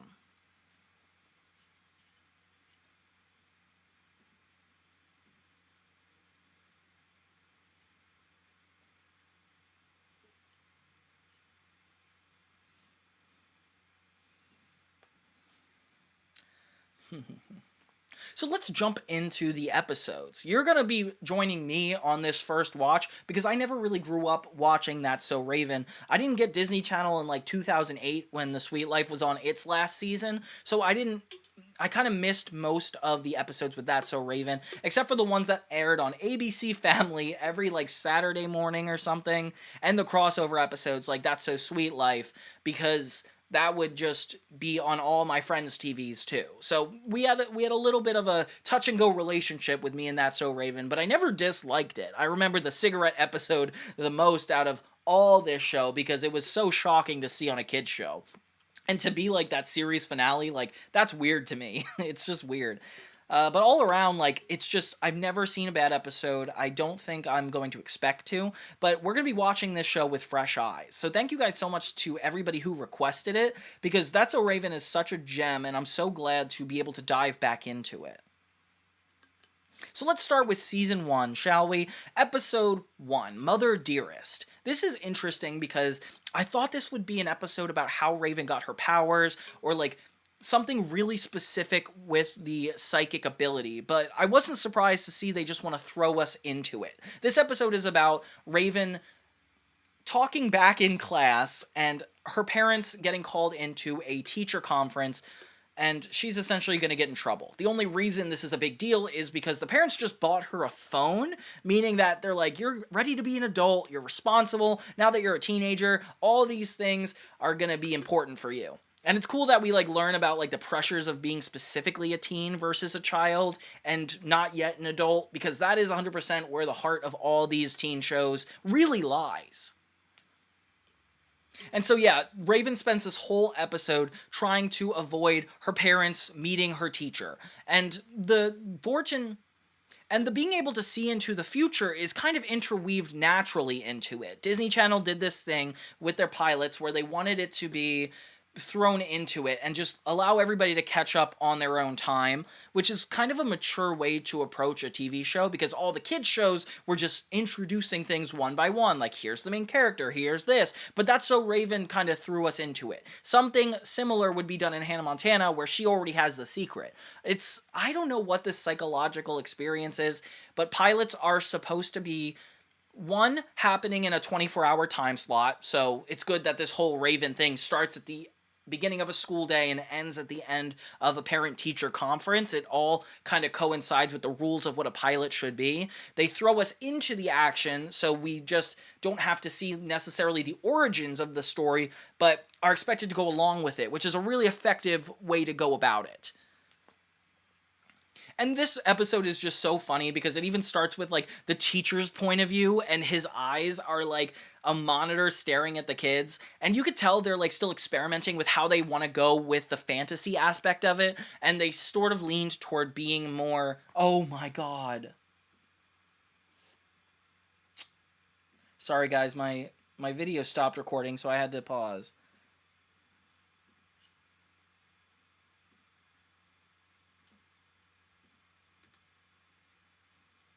So that's to be thrown in.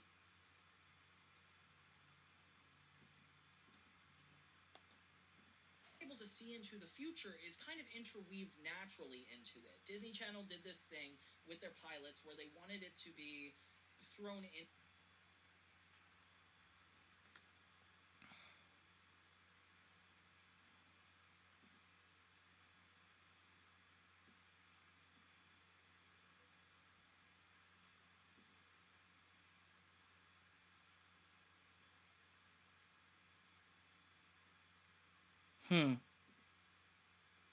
Sorry, friends. Yeah, see, these should not be on my thing. This is the issue. So we've been going over this.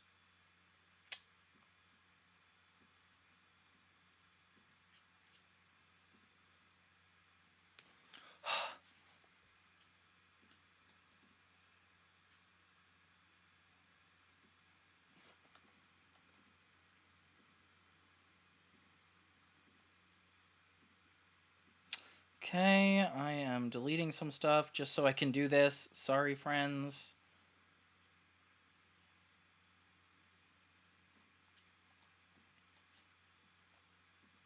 Okay. Did I cover talking about... Ugh.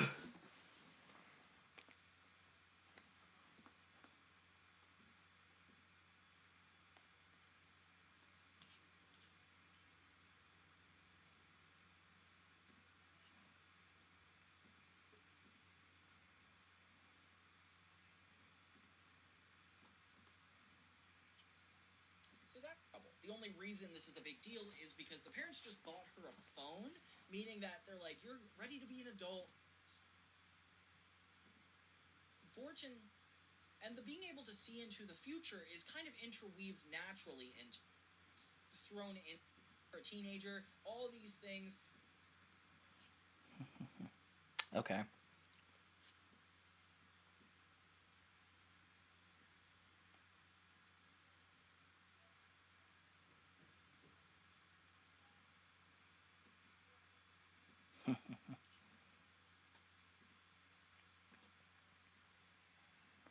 So yeah, Mother Dearest is a really interesting pilot in that sense that it follows all the structural rules to a pilot. Like, it starts at the beginning of the day and ends at the end of the day and kind of shows us what Raven's life is like. But it's interesting because we don't see Chelsea. I really expected to see Chelsea in the pilot, but it's just Orlando Brown and Raven. So it's kind of like focusing on her as the character, and it has a lot of the hijinks that you would expect from the show, like her dressing up as her own mother to try to trick the teacher into like not getting her in trouble, and the parents end up showing up, which is a cool twist, and Raven has to put on this performance for both her teacher and her parents, and it's just all around wacky. Of course she's caught in it. She ends up telling the truth, which is really sweet, but she still gets punished. All around, it's good to have like the accountability for the things that went wrong on her part, but then also showing everything else. Let me double check. There's nothing else.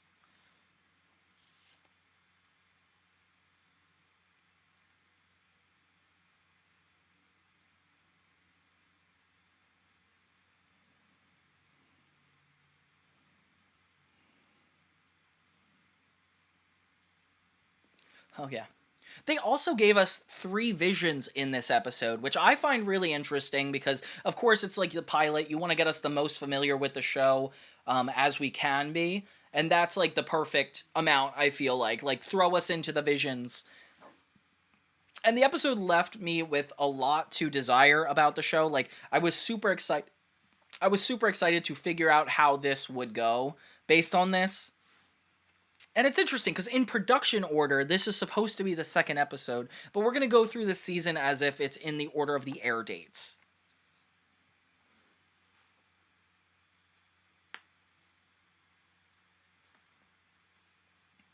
It's nice that we start with an episode that is Raven's problem, solely just hers, because that's kind of what I want to know in the pilot, is just who the main character is, and everybody else's kind of backdrop, except for the fact that the parents are so well they're so well introduced because obviously like it's between Raven and them.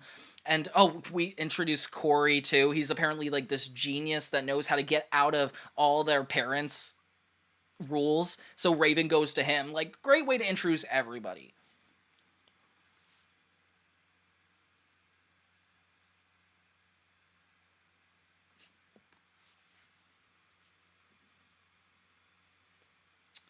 Dang.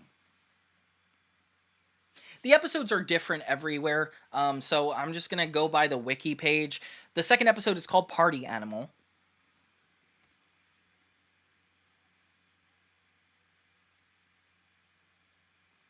And this one is actually really sweet because it's about Corey and Raven.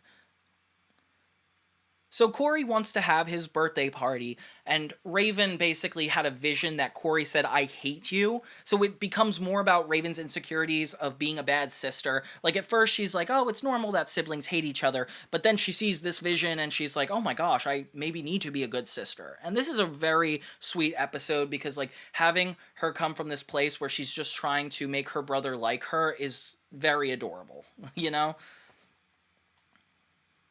Corey in this episode is hilarious. Like, seeing the siblings dynamic just works so well together, and I can't believe how good of an actor Kyle Massey is. Like, this is so sweet the way he acts. So the parents end up getting sick on the day of his birthday party, and Raven's like, oh my god, he's gonna say I hate oh my god, he's gonna say they hate me. And Raven's like, oh my god, he's going to say he hates me because of all this. So she quickly tries to come up with a backup plan. This is when we get Chelsea in the episode and Orlando Brown. Oh my god, Eddie. I can't believe I keep calling him that. So Eddie and Chelsea finally come in this episode and try to help Raven give Corey the best birthday party. At first, it's just really awkward, and she's, like, telling them their seasons, which is cool, because it also works into the fact that she's, like, a very fashionista-type person, something I feel like we almost tried to get in other sitcoms, but Raven's the true, like, fashion icon one.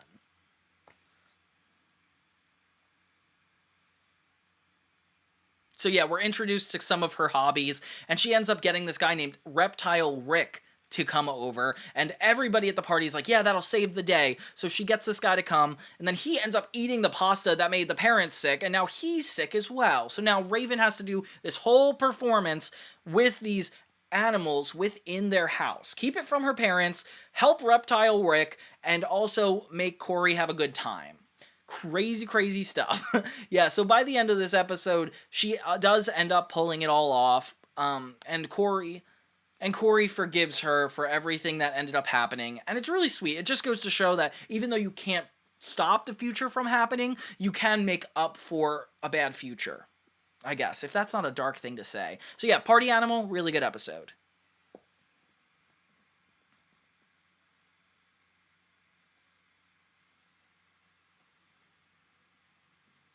Episode 3 is Test of Friendship, which is more so an Eddie episode. I think it's more like the first friend-centric episode of this show, and I saw this on a lot of websites as like, oh, this is the worst episode ever, and I could see there's a little bit of cynicism in this episode for sure. So Eddie wants to be on the team for basketball, and he's about to make the team, which is actually a big win for him because he's like really worried about doing it, but he can't play for them if he doesn't pass his Spanish test. And of course, Raven and Chelsea are really good at Spanish, so they don't really have a problem with it. And Eddie starts asking Raven to use her visions to help him pass the test. A perfect episode that is focusing on their friends, but also focusing on Raven's psychic abilities too.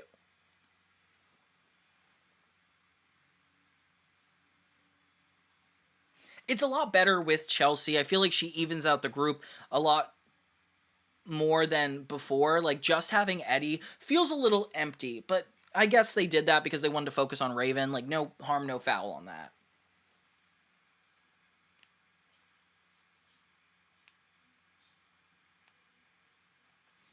And it's so funny because it's like they do that common trope in teen TV where it's like, let's help this guy study for a test. And then they have a montage of them all trying to get him to learn this. And Eddie cannot learn Spanish. For some reason, he's completely incapable. I don't know how, but he just is.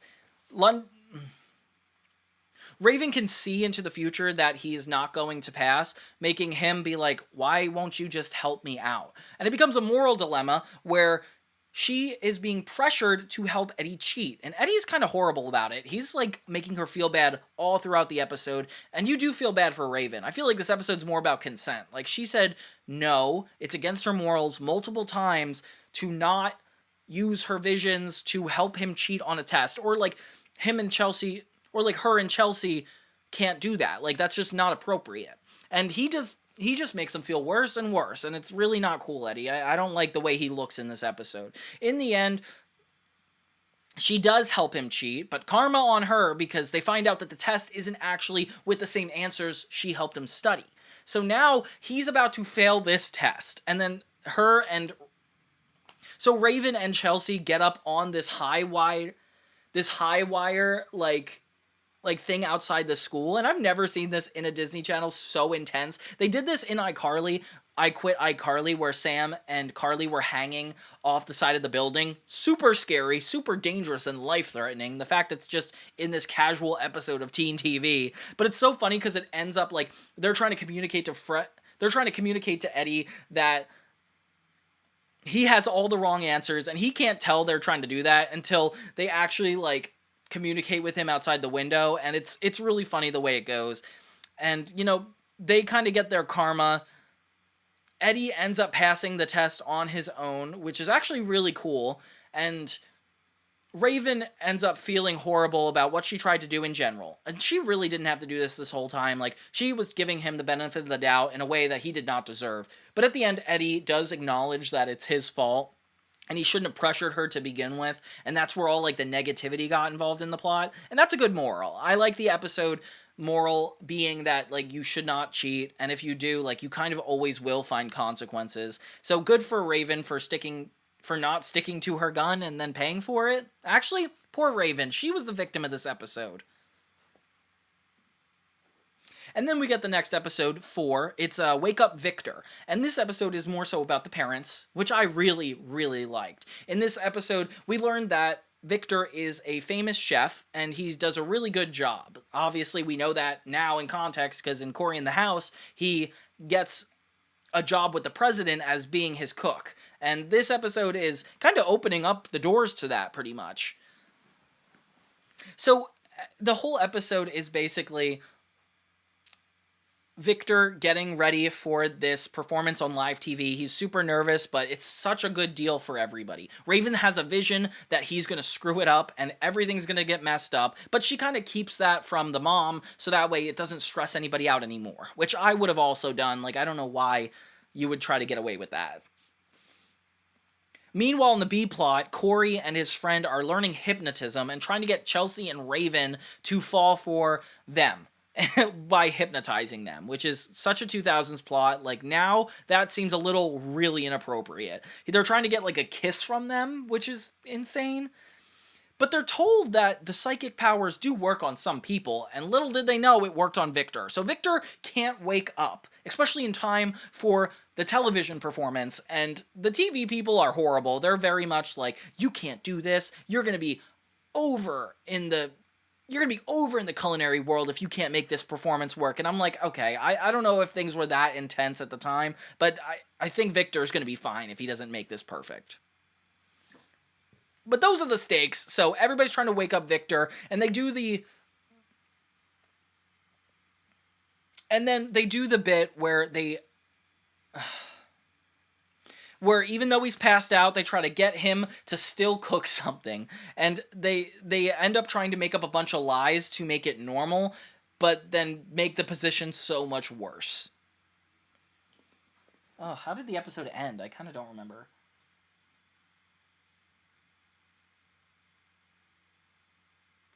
I didn't realize that Cory has such a crush on Chelsea. I think that'll come up a lot more times, but it's funny to be introduced in this episode.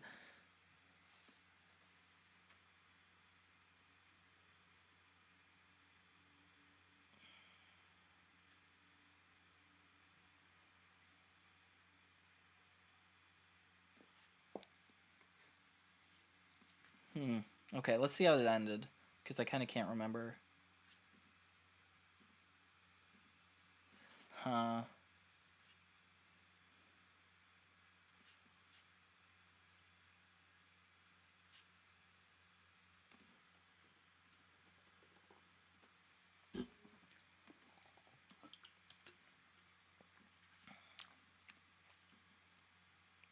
Hey Sandy, how you doing? Thanks for joining us.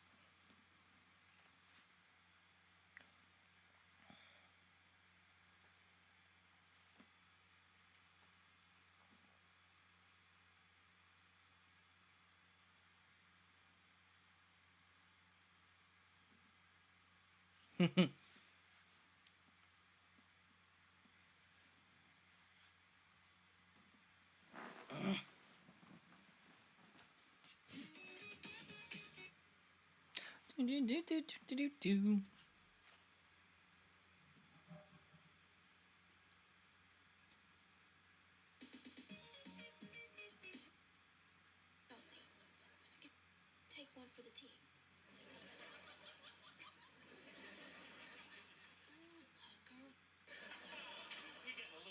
Pucker. What is going on here? The truth is, my husband was accidentally hypnotized. It's so funny because the mom tells him that, like, hey, he was hypnotized, and obviously everybody thinks that's a lie. And Victor ends up waking up just in time to put on a really good performance in front of the cameras, and all ends well. Another good episode of That's So Raven.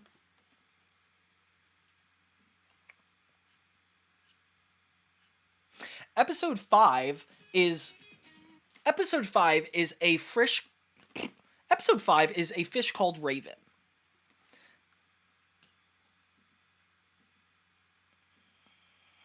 In this one, we learn pretty quickly that Raven... In this episode, we have a vision where Raven sees that Eddie makes the winning shot at a game, which is kind of a huge deal for him.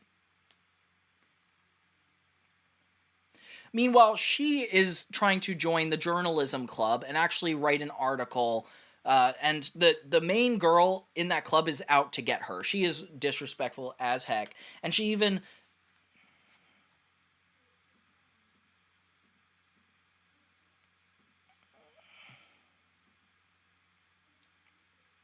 And with Raven knowing that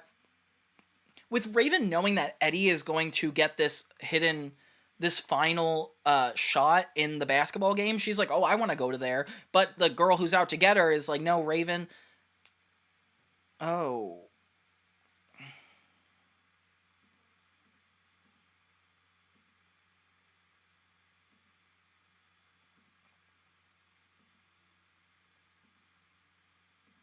Hmm. If something like that were to happen.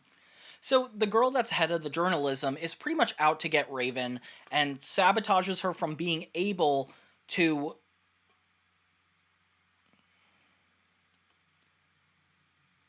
report on this really cool event with like one of their favorite bands. And so she ends up having to go to Eddie's performance instead.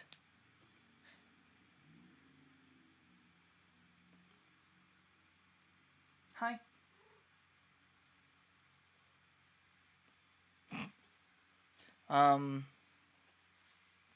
Crap. Hold on. But Raven has a solution. She's like, what if I write my article about the basketball game and Eddie doing the winning shot a day early, and then I could still go to the concert, which is kind of a genius idea. I would use my future powers for that. Unfortunately, though, the journalist finds out that Raven did this, found out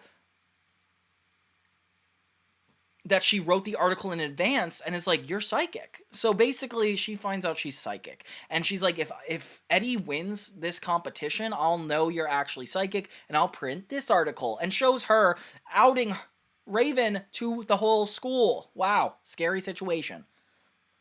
So now Raven has to counteract her vision by stopping Eddie from getting the winning shot. Oh my gosh, everything is backwards.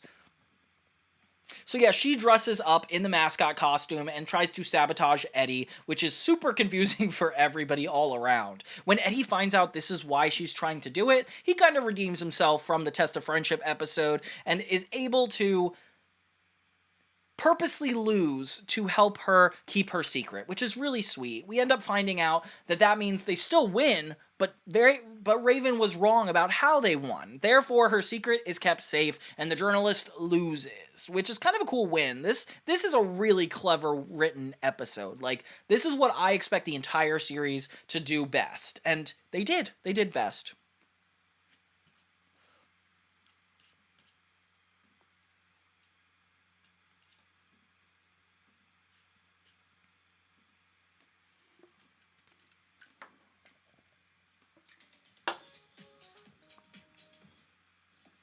Do you smell that?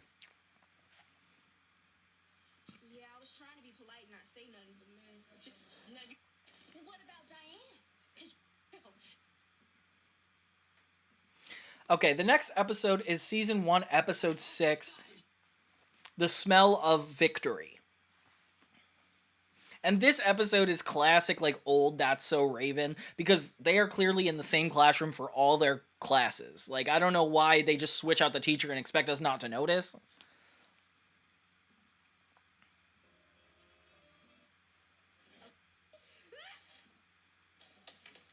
you will?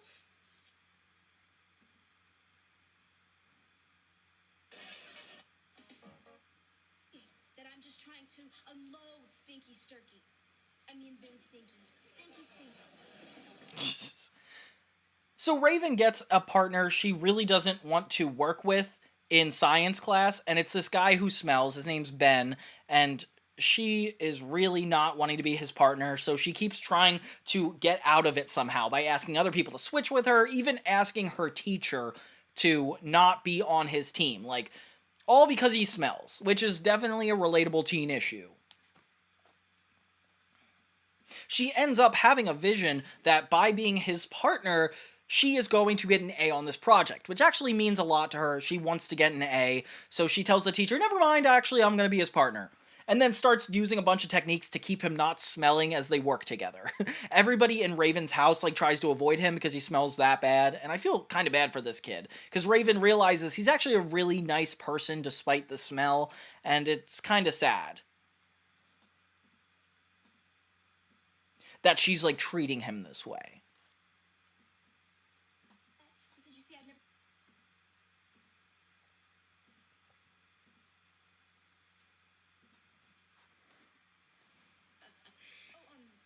God. But I know. And then in the meantime, Eddie's trying to impress this girl, but it doesn't really work out. It happens a lot of times in this episode. Gonna move on from that. Look, Eddie, you know what? I don't care about his.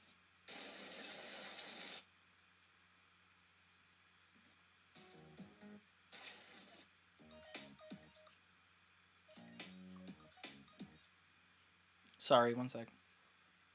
Gosh, it's harder with the shows that I don't know super well. Over me.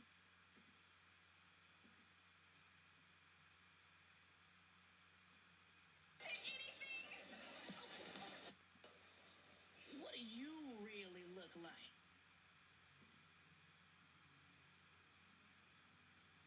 Perfect.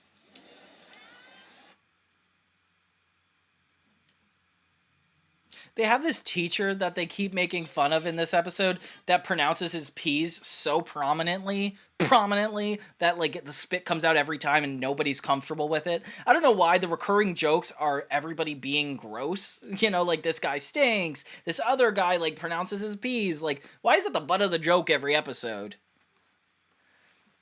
And I feel kind of bad. The 2000s were about not knowing how to tell somebody that they either stunk or like did something incorrect. And it's really sweet to see that Raven has a conscience and like doesn't want to let this guy, not tell this guy that he smells.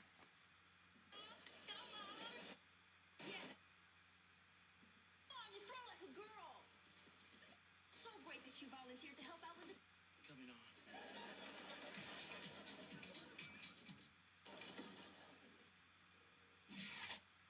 I'm gonna blow this thing away.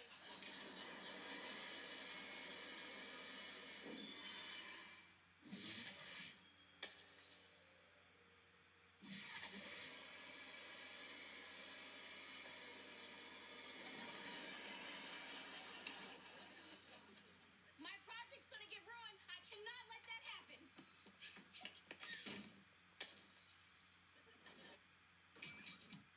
Here to help out with the dunk tank. Yeah, actually, you volunteered me. Oh, yeah. Barbecue grill to get the.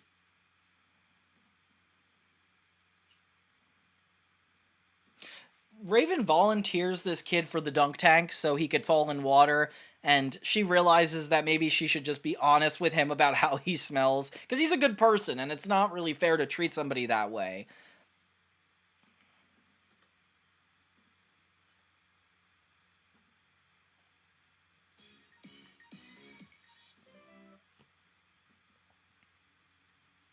It's... So this episode did a good job at introducing a lot more secondary characters, got us used to the idea of like multiple visions in an episode, and also just shows Raven's moral dilemmas, which I like. I like that she keeps making the right decision. She's a very, very likable character. Then we have episode 7, Campaign in the Neck, which is a really funny title. This episode is about Chelsea. She's running for student council, and Raven has a vision that she's gonna lose by like 1,000,000 points. No, not 1,000,000, but like 200 to 3. And then this actually makes Eddie be like, well, I'm not gonna vote for her, and she's gonna be a 2. And it's like, that's not nice. They think that she's like pretty incompetent, and like it would be really bad if she won. So, oh, no. Sorry, scratch that. Raven and Eddie are pretty determined on helping her win. Really, honestly, like, it's sweet that, like, they care so much. Raven even gets a pie chart of all the jocks and the nerds in the school and, like, how to win them. And she, after seeing the vision that she would lose so bad, she's like, we cannot let this happen. We need everybody to vote for her. So her and Eddie extend themselves so far to make sure this happens with bribes. So she goes behind Chelsea's back and pretty much asks everybody in class to vote for Chelsea in exchange for like a chore. And then she finds herself basically taking care of babies, mowing the lawn, walking dogs, all to get everybody to vote for Chelsea. So now she has to keep this a secret. Chelsea has to win the campaign, and Eddie has to keep up with it, pretty much. There's like so much chaos in this episode, but I really like it. Because, of course, she's going to use her vision to cheat most of these episodes. It feels like, despite the fact that a lot of these are cheating versus not cheating, using your psychic powers for good or for bad, it keeps coming back up, and they find a way to vary it so much, and I like that. Like, we're only 7 episodes in, and they have a lot of unique concepts. But yeah, this taking care of the animals and everything comes to a head when Chelsea actually shows up and walks in on all this stuff going on, and that's when Raven has to kind of be honest that she was not being honest the whole time. That sounded weird, but you know what I mean. In the end, Chelsea gets mad at her, and the two essentially stop becoming friends. Then we have the debate where they're actually voting for the class president, and of course the guy who can't pronounce the P's is the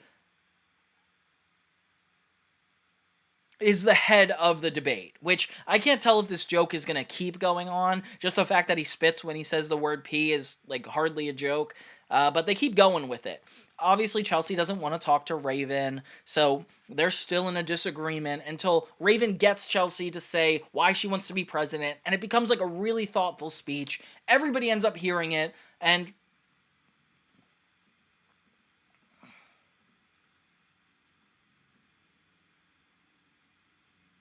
Guess I changed your vision.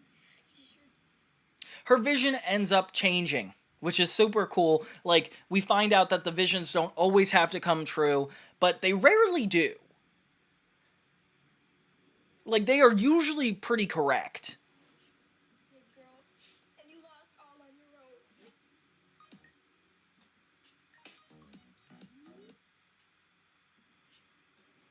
So yeah, Campaign in the Neck, a very stereotypical episode of a teen sitcom, but does it in a very unique way. Then we have Saving Psychic Raven, episode 8, a parody of Saving Private Ryan in the title, which whoever titled these episodes is pretty smart. This episode actually introduces lore that I never think was ever explored. Basically, Raven finds out that there's this other girl at school that has a psychic-like ability. So it turns out Raven's not the only one, showing us pretty early on that this world is a lot more fleshed out than we knew. It becomes a huge commentary on friendship. Oh, and the girl that is psychic, she was on Malcolm in the Middle, I'm pretty sure. Like, do you recognize her? I swear she was in something else. Oh, well. So yeah, this girl is like, yeah, we're all psychic, so we use it. So we use it to be like better people. And they're kind of like outcasts, this group.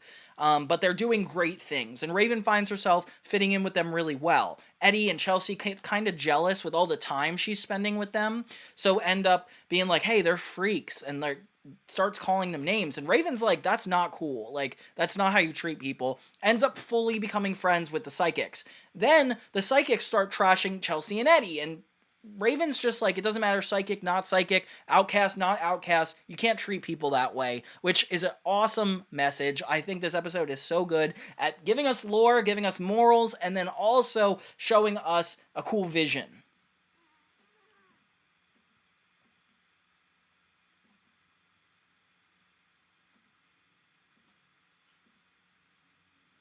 I'm seeing myself surrounded by people. Seeing Raven be experimented on because of all this is also interesting, because clearly having psychic abilities is a questionable thing. So, like, knowing that this is a contention for all the other people in the show, it's cool. It's cool, but it's also like, dang, she really can't keep the secret.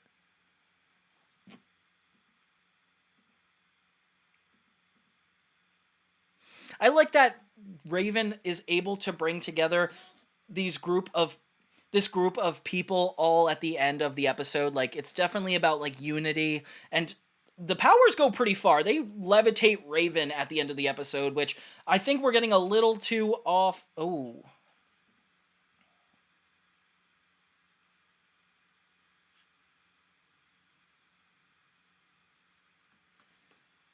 I think I think we go a little too far into the psychic stuff and lose some of the groundedness by the end of this episode, but it's not something they do too many other times after this, so work with me here. They were there a minute ago. If you can't that's how they see us.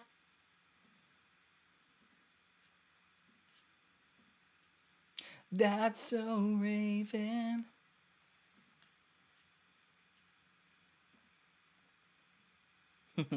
Then we get another party episode, which is kind of crazy. After the Corey one, it's called The Parties, episode 9. And in this one, it's about Raven and how she deals with the popular crowd. So this girl is having a party, a birthday party, and Raven is having hers the same day. But this girl is like really pretentious, trying to get everybody not to go to Raven's and just assuming she's going to step on Raven. And of course, this brings out Raven's like revenge side. Using the psychic powers for evil in this episode.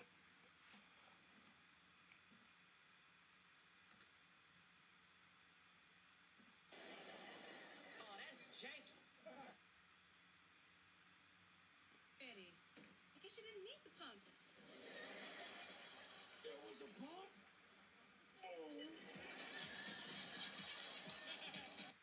Move yours. It's yours. Oh, well. Claire is bringing San Francisco Giant. So Raven gets super competitive with this other girl, and they're all trying to get people to come to their party instead. We learn inevitably that this girl lied about Raven's party being moved up a week. So people show up to Raven's house a week early expecting the party, and Raven is not prepared for it. She is so embarrassed, and all these people are just at her house because of this one thing this mean girl did, and it's not cool. Like, this is kind of going above and beyond for humiliation, making the audience like actually understand why Raven is about to do her revenge.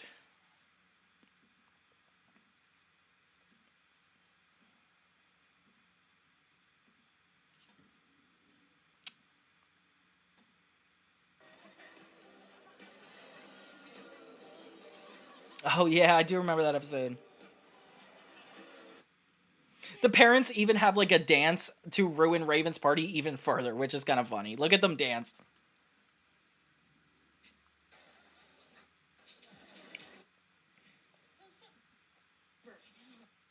That is a girl. Okay, Is that Barry? Nikki,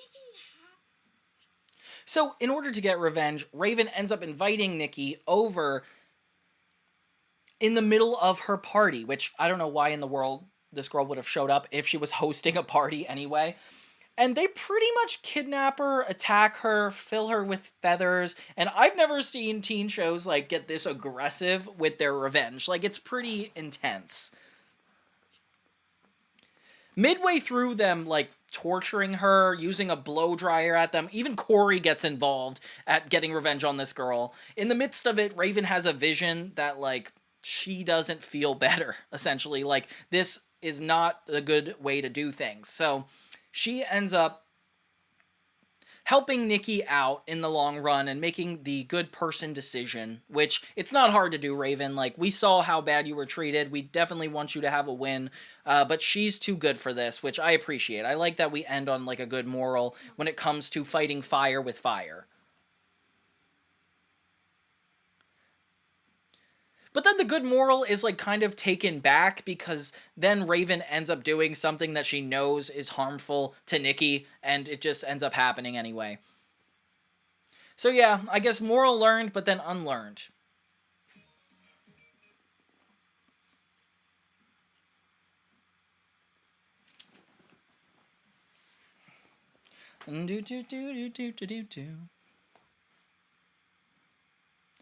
Okay, I am tired, so I'm gonna stop streaming.